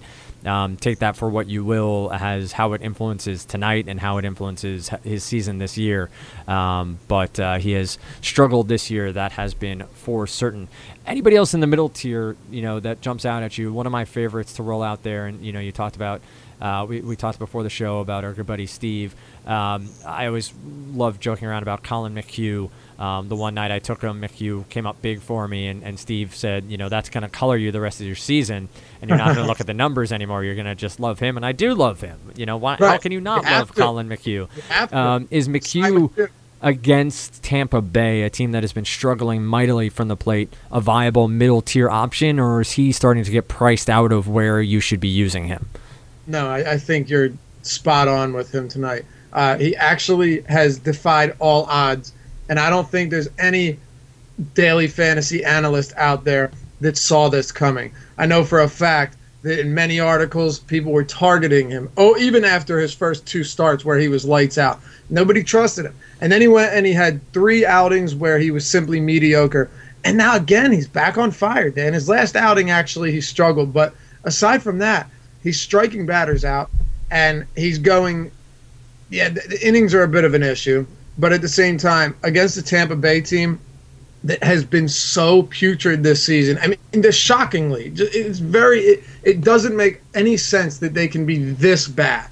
I don't expect them to be great, but this bad is very surprising.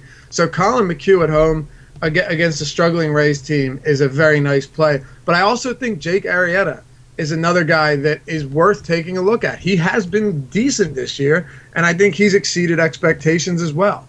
And Philadelphia is definitely not a pitcher's park, but Philadelphia are definitely not good hitters. So it kind of cancels that out, Dan, and he's a decent play. So on DraftKings, though, Colin McHugh currently 10,500. That seems like it is a bit much to pay when somebody like Sonny Gray is 9,200, Jordan Zimmerman's 9,300.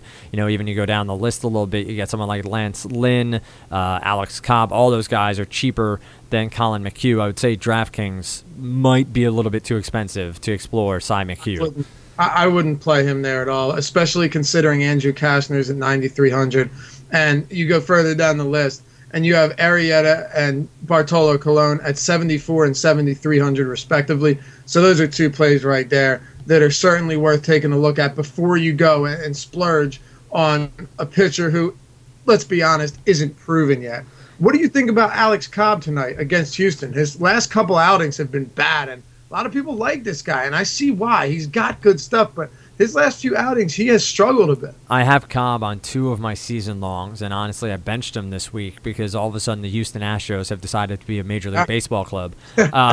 Except last night when we had a lot of So true. So very true. Alex Cobb's the sort of guy that has not proven enough for me in season long or in daily. The trends are going in the wrong direction right now. Last 3 point totals on FanDuel, 6, 8, and minus 0.67. Yeah, that's not going to get you many victories. Cobb, somebody that at the price of 7,500 isn't cheap enough for me to take a flyer on. If he starts getting down into that $6,000 range, $6,000 to $6,500, that's enough for me to say I'm going to take the flyer, hope for the good Alex Cobb to show up, depending on the matchup, and go after it. But I just don't think he's throwing the ball correctly right now. And I'm not talking about from a arm angle or anything. It just doesn't seem like he's locked in and knows what he's quite wanting to do. So I'd stay away from owning Alex Cobb. A name I want to throw out at you, and we'll wrap up middle tier, look at lower tier as well. But somebody's, and this speaks to the name recognition and how you have to really focus down on numbers in all fantasy sports and forget what the name is. But Jorge De La Rosa. Not necessarily from the pitcher point of view, but I'm looking at some righty bats from San Francisco, Mike Morris, Buster Posey, Hunter Pence, because Jorge De La Rosa has seemingly always been bad in my mind. He's just one of those guys, you mention his name, all right, I'm stacking against him. You look at his numbers, they're not that terrible. No, they're not bad. It's the strikeouts. People ignore him because he doesn't register many strikeouts. But the thing about that is that will be crippling if that's all you're looking at, because you'll see that, and in your mind now, because you never play the guy, and also because he pitches at Coors Field where he's surprisingly better at, you tend to think that he's a terrible pitcher, and he's not. And then you run a full stack out against him, and he ends up going 7 innings with 2 earned runs. But I do think, and call me crazy, but I actually like San Francisco bats better against him in San Francisco, because for some reason, De La Rosa, and this isn't just this year, has been very solid at Coors Field, and it's probably because of how many ground balls he induces.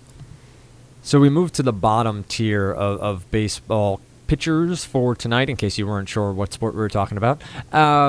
We are looking at the likes, and there's some ugly names down here, of Roberto Hernandez. We talked about Kyle Gibson before. There's Nick Tepish down at the bottom, Jeff Locke, Jeremy Guthrie, David Phelps, Andrew Hutchinson. Are you punting any single one of them? No, I can't punting do that. Punting with, I should say. Punting with any single one of them.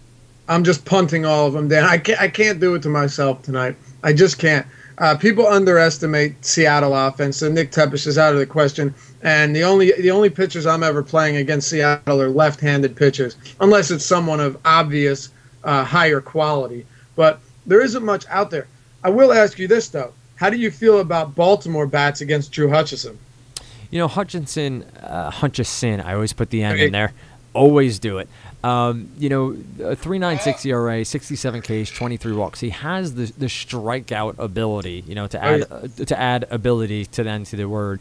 But he's ebbed and flowed this season. I'd be willing to research Baltimore bats. You know, you said before you kind of look down the list for pitchers you want to research further from a start perspective, whether or not you want to start them. I do the same for the bats. I look at the pitchers first. You know, I look at, obviously, who's where and try to eliminate, you know, the Kershaws, the Hernandez, you know, and start working my way down to the bottom tier and see, all right, who am I trying to go up against? So Hutchison's somebody, you know, I'll probably go back and rework my lineup, and he's somebody I'll take a second look at and see what the Baltimore bats stack up. Yeah, Dan, you talk about home-away splits, too. This guy's home-away splits are absolutely eye-popping in limited outings. In 8 starts away from home, he has a 2.03 ERA, and he is 3-1 with only 3 home runs allowed and 46 strikeouts over 53 innings. In 5 starts at home, he's 1-3 with the 8.72 ERA. With 7 home runs allowed over only 21 2/3 innings pitched. Wow, that's a number. And a 1.89 whip. You wonder with somebody like him, and I'm not making a direct comparison, but I will. You know, you remember Phil Hughes in Yankee Stadium and how much that killed Phil Hughes' psyche, how he was as a pitcher, how he attacked the strike zone, and you wonder if Hutchison is just struggling from pitching at the Rogers Center. You know, it's a homer haven, it's an offensive park, and when you have power stuff, you know, if you're not perfectly on, you're going to be throwing a 94-mile-an-hour fastball over the heart of the plate, and somewhere like Rogers Center, that is going much farther than he does on the road. Baltimore's no, you know, Petco, so it'll be interesting to see what he does tonight in another hitter-friendly ballpark, but you start to take notice of those sort of things. And those are those sort of things you need to keep focus on. I don't know if the sample size is big enough yet, but it's certainly something to take heed of. Oh, yeah. Rogers Center is the only place where home runs go into the 5th deck every time they go out. Oh, boy. What's in the air there? There's got to be something. But the way the stadium's set up, too, makes it look like every home run goes for 600 feet. Right. Oh, boy. So something I didn't say before, and before we get to You Got Burned and move on to our top positional plays of the day, what I'm doing today, I've had a cold streak, guys. I'm going to put it out there. I am 0 for the past 50. I am swinging at sliders out of the strike zone. It's been bad. I'm sticking to my process for my main plays, but on a free lineup, I'm having some fun, and I'm going to report back to you guys on Tuesday. I'm doing strictly B versus P. I'm doing at least 20 at-bats. You have to have at least 20 at-bats against the opposing pitcher, and you have to have a batting average over 300. If you do, I'm playing you. So I'm putting a lineup together, and one of my favorite ones that I'm throwing out there, I'll bring up in our top tiers, but that's coming up after You've Got Burned. Would you like some aloe vera? You just got burned. Dave, who burned you last night? Everyone. Who burned me? Houston bats. Matt Dominguez strikes out 3 straight times, and then he grounds into 2 consecutive double plays, and I think he lined into one of them. But it was just a terrible, terrible night for Houston bats, unless you're playing John Singleton, who was the one lefty you didn't roster against southpaw Wade Miley. That was difficult. I'll let you tell everyone who burned you, and I'm assuming he might be in Seattle, and I'm assuming he might be a pitcher. Yeah, Ronas Elias, or how I apologize. I butcher names a lot of the time, but, you know, 3 innings, 3 1/3, 4 strikeouts, 6 earned runs against the Yankees. Matchup seemed favorable, numbers seemed favorable, but the rookie wasn't able to get it done. I was on some Houston bats as well. Started some Toronto bats and Baltimore. Nothing really came to pass. And, I've really got to a point where I need Mark Burley to give up 9 home runs in one game just to prove that he's not this good a pitcher. Absolutely. I know Burley was very good previously. I know that he was a solid option. There was a lot of talk about him moving to Toronto was the big deal, and he didn't want to be there. Blah blah blah blah blah. But this is starting to get annoying. I know he didn't get the win last night. I know Baltimore won, but still. But he was still a guy that hurts you if you played anybody against him, and that's what I don't like. Hey, he's going to get rocked, but the problem is it's going to happen when we don't have any exposure to the other team, because that's the way it works sometimes, Dan. Now, Dave, moving on to today's top targets, looking around the different positions, what names jump out at you as must-plays, no matter what position they're at? You've talked about a possible A's stack. You've talked about some guys across the board that you think would be viable options. Who is a number one where you're starting your offense? Well, I think I'm actually looking around at some Oakland bats. I really like John Jaso tonight. 3,800 on DraftKings is just too cheap to pass him up. When you got a catcher that cheap who has that type of power that's actually hitting first or second in the order, it's really difficult not to like him. But I think somebody else who you had already mentioned is Giancarlo Stanton. He's a great play tonight, and I don't see how you don't like him with the platoon advantage against Jeff Locke, who has done nothing to prove himself as a viable starting pitcher. So we continue past Oakland bats and try to figure out beyond Stanton who you think are top plays. Dave, I think that what happens often is you try to look for the lefty-righty matchup. You try to look for the platoon matchup, obviously. You look for a player who's doing his best on the right side of the plate comparative to the pitcher. Do you think we sometimes get too lost in that? Do you think that as a growing industry, there's so want to quantify things that we ignore some other factors that may come into somebody who's a top play? Yeah, absolutely. Let's take Buster Posey tonight, for example. He has the platoon advantage against Jorge De La Rosa, George of the Roses, and people are going to be on him because historically he has been good, very, very good against left-handed pitchers. But this season, he has not. He has been simply pedestrian against them. But we overemphasize the importance of the platoon advantage. And while it is very important, I do think sometimes we overlook solid plays for that reason. Again, park factors, we take that into consideration, but it doesn't need to be the end-all be-all, as I said before. Sometimes a good play is a good play wherever you play him. So I'm entirely on board with you when you say we place too much emphasis, we put too much stock in factors that, while they're important, can keep you from recognizing good plays throughout the rest of the night. I think it's all about not limiting what you're doing. Make sure you do your full, board of research. You don't just narrow it down based on platoon matchups or park factors. Don't eliminate someone just because of one of those things. Make sure you're doing the full, gamut of research that you want to do, even if it includes things that some poo-poo. Maybe that's part of what you do and part of how you do research. I think it's important to stay true to what you think works and find out if it does or not. Find out how your research works, how it stacks up against, the guys at Fantasy Insiders. Check out FantasyInsiders.com. See who, Dan and Ben and Dave and David and all these guys are suggesting, and compare them to who you got and go from there. We talked before, top plays. Drew Smyly, the Detroit Tigers lefty, does not pitch well against righties. Going back to the platoon split ideal. Is Willingham a must-play for you tonight, depending on his price tag? I don't want to say he's a must-play because his price tag has gone up a lot, but he's definitely someone that interests me. When you're looking for power and when you're not looking for batting average, Willingham is the guy. He's not going to give you those 3-hit games too often, but his potential to knock one out of the park, he has great chances of doing so against a left-handed pitcher that really does struggle against righties. Drew Smyly this year has a 196 WOBA against when facing lefties and a 381 WOBA against when facing righties. His ISO against is well over 200 against right-handed hitters. And it really, that's one of the most extreme splits in handedness that you'll see among any pitcher. So I'm definitely targeting some right-handed Minnesota bats tonight, especially considering they really haven't been too bad this season.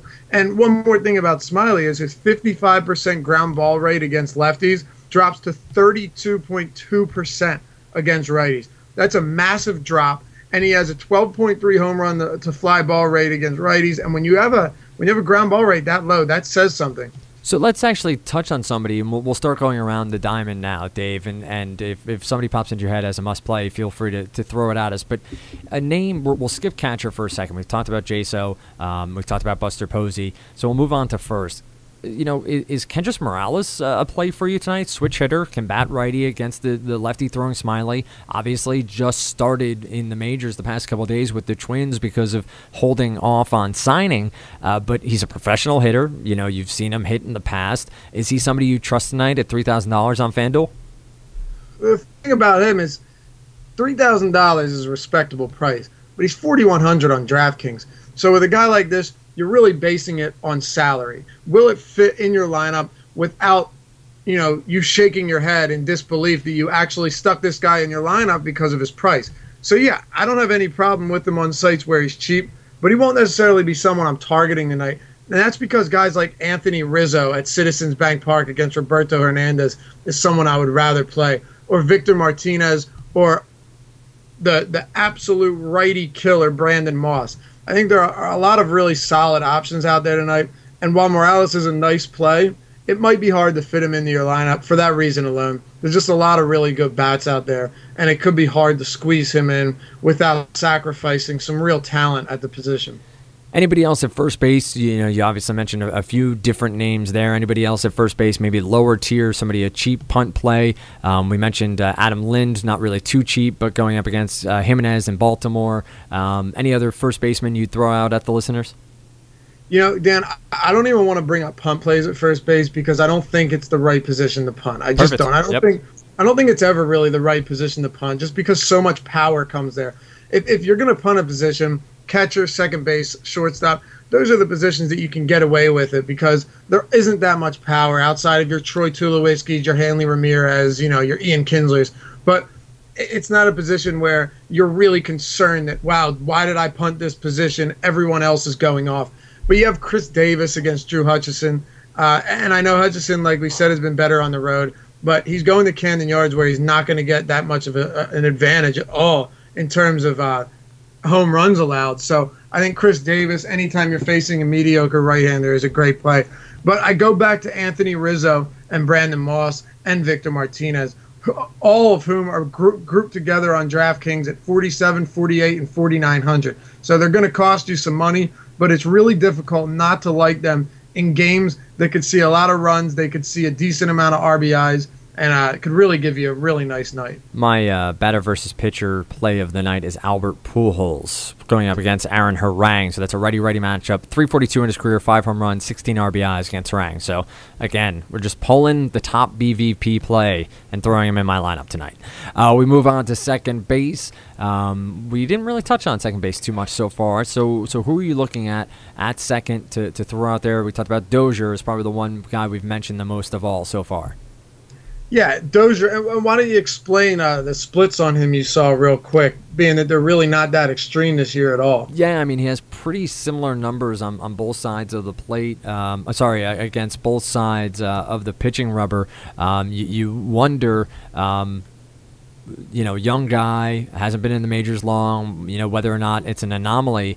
But you look at his stat line against both sides, and you start to realize that he's pretty much statistically, unbiased against lefty or righty. 243 batting average on both sides of the plate. His OBP is higher against righties. His slugging higher against lefties. His OPS is 809 against righties and 802 against lefties. So all in all, he's pretty much down the middle when facing either side.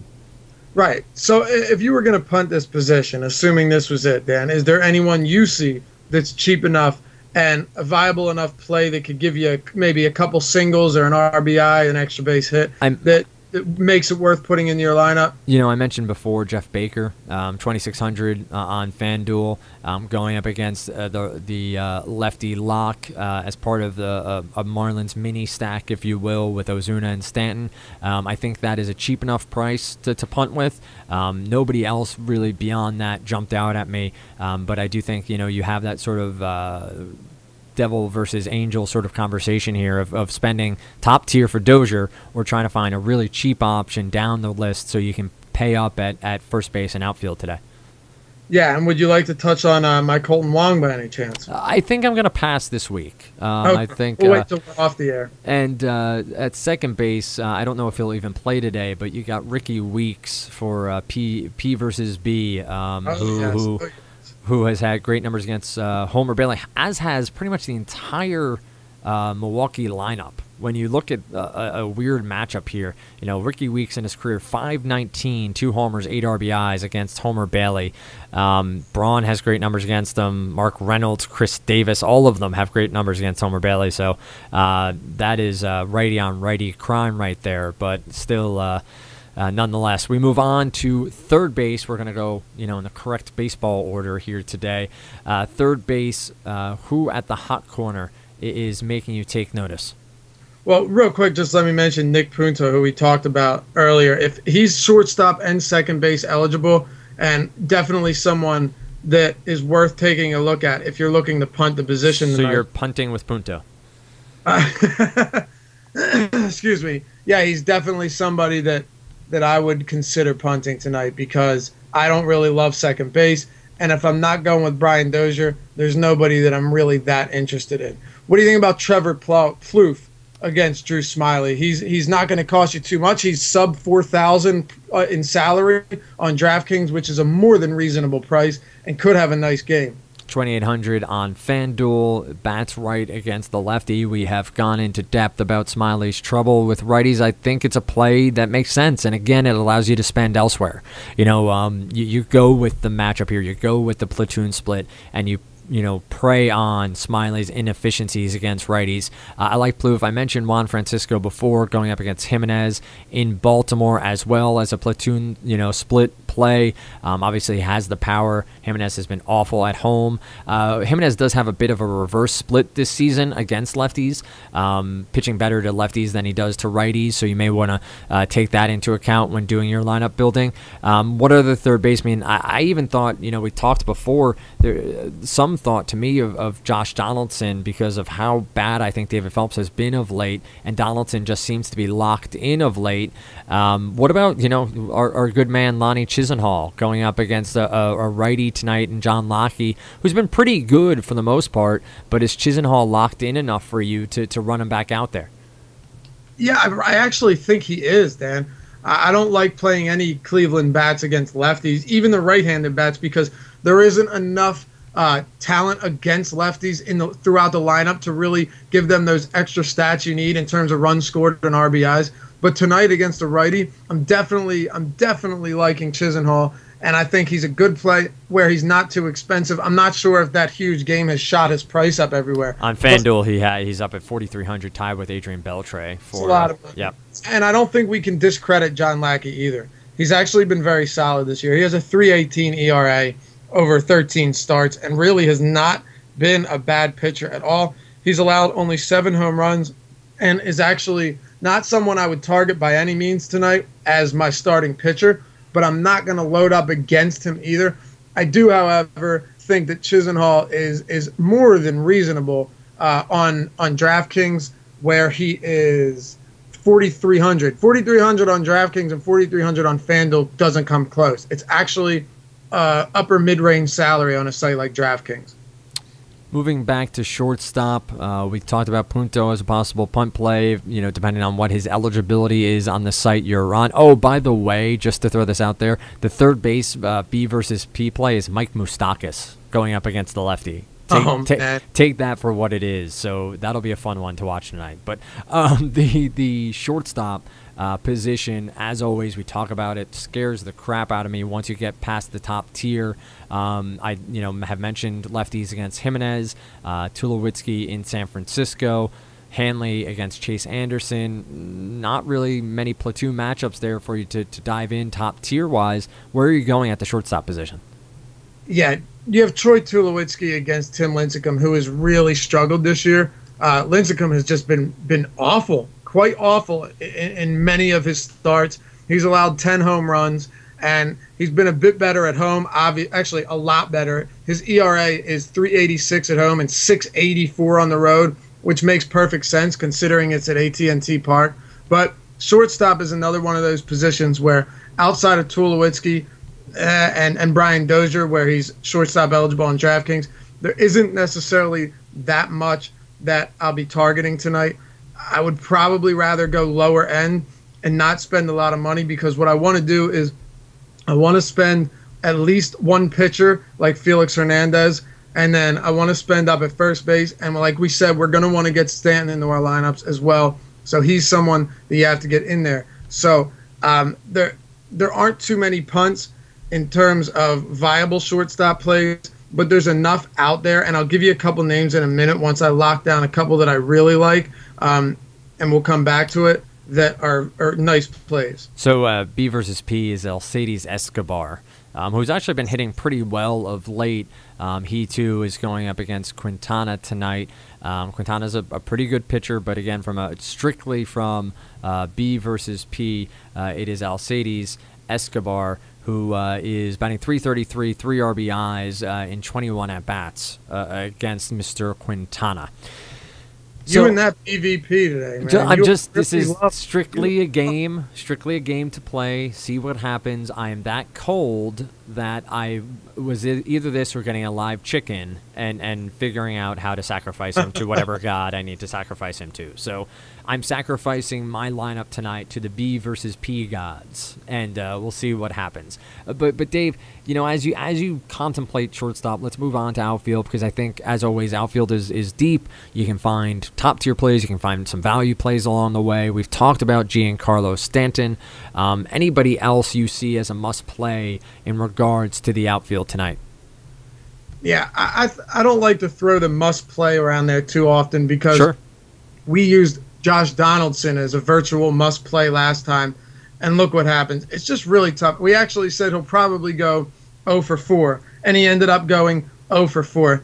But someone you always have to look at right now is Michael Brantley.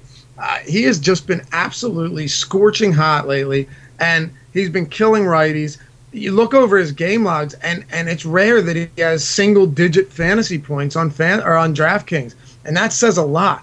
He's been really great, and even John Lackey, who's been solid, I think Brantley can do some damage against him and touch him up a bit. But then you also have someone like Josh Willingham, who we mentioned earlier. You have to like him with Drew Smiley's extreme platoon splits in terms of being terrible against left-handed batters.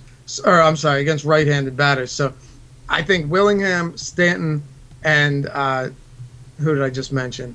Willingham, Stanton, and Brantley are 3 of the top-tier guys that you have to target tonight. And someone else who you mentioned earlier, we place a lot of emphasis on the platoon split, but has Andrew McCutchen been lights out or what lately? This guy, lights out isn't a term I could really use towards hitters, but he has been absolutely on fire. He has he has an extra base hit in each of his last 6 games, Dan, and 8 of his last 9. He has 4 straight multiple hit games with 7 extra base hits in that span, 3 home runs and 4 doubles over his last 4 games, with 2 or more RBIs in every single one of those games. If you don't believe in hot streaks, that's fine. But right now, I do believe that McCutchen's someone to look at no matter who he's facing, as long as it isn't Clayton Kershaw. What about lefties going up against Tim Lincecum, Blackmon, Dickerson? Lincecum, 306 batting average against for lefties, 492 slugging, 3 homers, 21 RBIs, and 124 at-bats. You mentioned before that Lincecum's looked terrible. Are you willing to run the Blackmons and Dickersons out there outside of Colorado?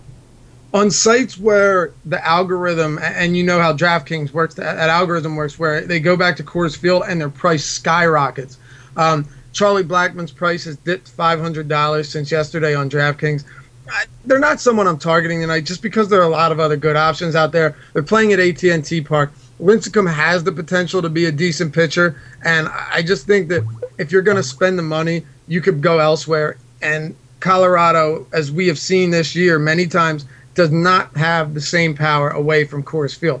Am I against playing Blackman or Dickerson against Lincecum? No. But am I 100% supportive of it? No, because there are a lot of other good plays out there. So scrolling down, the various lists on different sites, are there any real value plays that you see or platoon splits that you target from a lefty or righty perspective that could maybe save you some value tonight, or are you looking to spend on outfield and save value at second, short, and catcher? Yeah, the reason I don't usually label value plays on most sites is because with the outfield especially, you have to wait till the lineups come out. A lot of times you'll have these plays locked in and they end up not playing. And then you'll have the lineup come out and you'll have some really cheap guys that you didn't think were going to be in the lineup. They're batting towards the top of the lineup, and you have a great punt play at the outfield position. And I don't really prefer to punt there, but if I have to with a minimum salary guy on DraftKings, I will. But it's really one of those things where you scan the lineup, you say, who's in a good position? And you do want the platoon advantage with one of these cheap guys. You kind of want all of the extra advantages that you can get when you're dealing with a not so great hitter, if that makes sense. You're going to look for even the small things in order to get him over the hump to maybe get a couple base hits. But yeah, I really like to wait until lineups come out because there aren't many on there that are regular daily players where you know that they're going to be in the lineup. Do you see anyone that you're pretty certain they'll be in the lineup tonight and is around minimum salary? Because I'm not necessarily locked in on any of them right now. The one name that I think is always a good play against a righty is Cleveland outfielder David Murphy. And is always in the lineup against righties. 2,800 on FanDuel is a very good price for an outfielder. He also, just happens to be batting .455 lifetime against John Lackey. Come on. So B versus P supports this as well. So it's like symbiotic at this point that David Murphy should be in your lineup. I'm sorry. What about the Miami bats, right-handed outfielders? I know you're high on them tonight. Is there anyone? Ozuna. I like Ozuna, but his price tag isn't necessarily a cheap bat per se. 3,100 is that sort of middle ground where you're paying enough for the talent you're expecting to get. I do think you're spot on though. Of this is sort of a situation that if you're looking to spend cheaply in the outfield plays come out at 5:45 when all the lineups are there. When you can look at them. Right, and what you can do is just kind of configure your lineup in a way where you're prepared to throw those guys in when you need to. Well, Dave, we've made our way through the lineup plays. I have to ask you now, who are you afraid to fade away? I wouldn't do that if I were you. Okay, this might sound ridiculous. I'm on DraftKings specifically. I'm afraid to fade Bartolo Colon. That's ridiculous. No, I'm just kidding. Well, the matchup is just so great right now, except he does have that potential to get hit.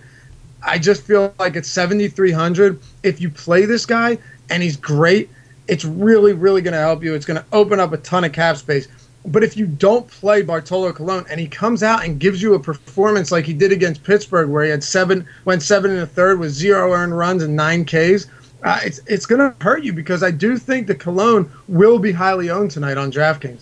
Who are you going with, Dan? I am going with Brandon Moss. I think the lefty right there going up against David Phelps is going to have hits. Whether or not those hits are homers or doubles, I think will make the difference between having value with him or somebody like Anthony Rizzo or somebody down the chain who you spend a little bit less on, or even Chris Davis in Baltimore against Hutchison. So Brandon Moss is my afraid to fade. Yeah, I would be afraid to fade him too. I'm actually afraid to fade a lot of lefties in Oakland, especially John Jaso because of how inexpensive he is. So, Dave, once again, we've come to the end of the podcast. Any last words of advice as people set their lineups today? It's the same thing I said the other day. That weather is getting to us again. It's something to really be worried about, especially with the pitching matchups in New York, in Philadelphia, and other Northeast games are going to be affected by it. I'm just hoping it passes us by. Keep a close eye on it. Make sure you have a backup plan. You might even need a backup lineup with how much rain there is tonight. But it's one of those things where if you're not paying attention to it, it could really bite you and really just destroy your night. I haven't needed weather to ruin my nights recently, but it might happen to you. I've been right there with you. Weather has not needed to be involved for me to have a bad night. I can do that all on my own. Once again, for Dave Lochran, Dan Strafford saying thanks for listening. Make sure to check out FantasyInsiders.com for all your DFS needs, and check out the GPP whenever we post it every Tuesday and Friday throughout baseball season. Thanks, guys.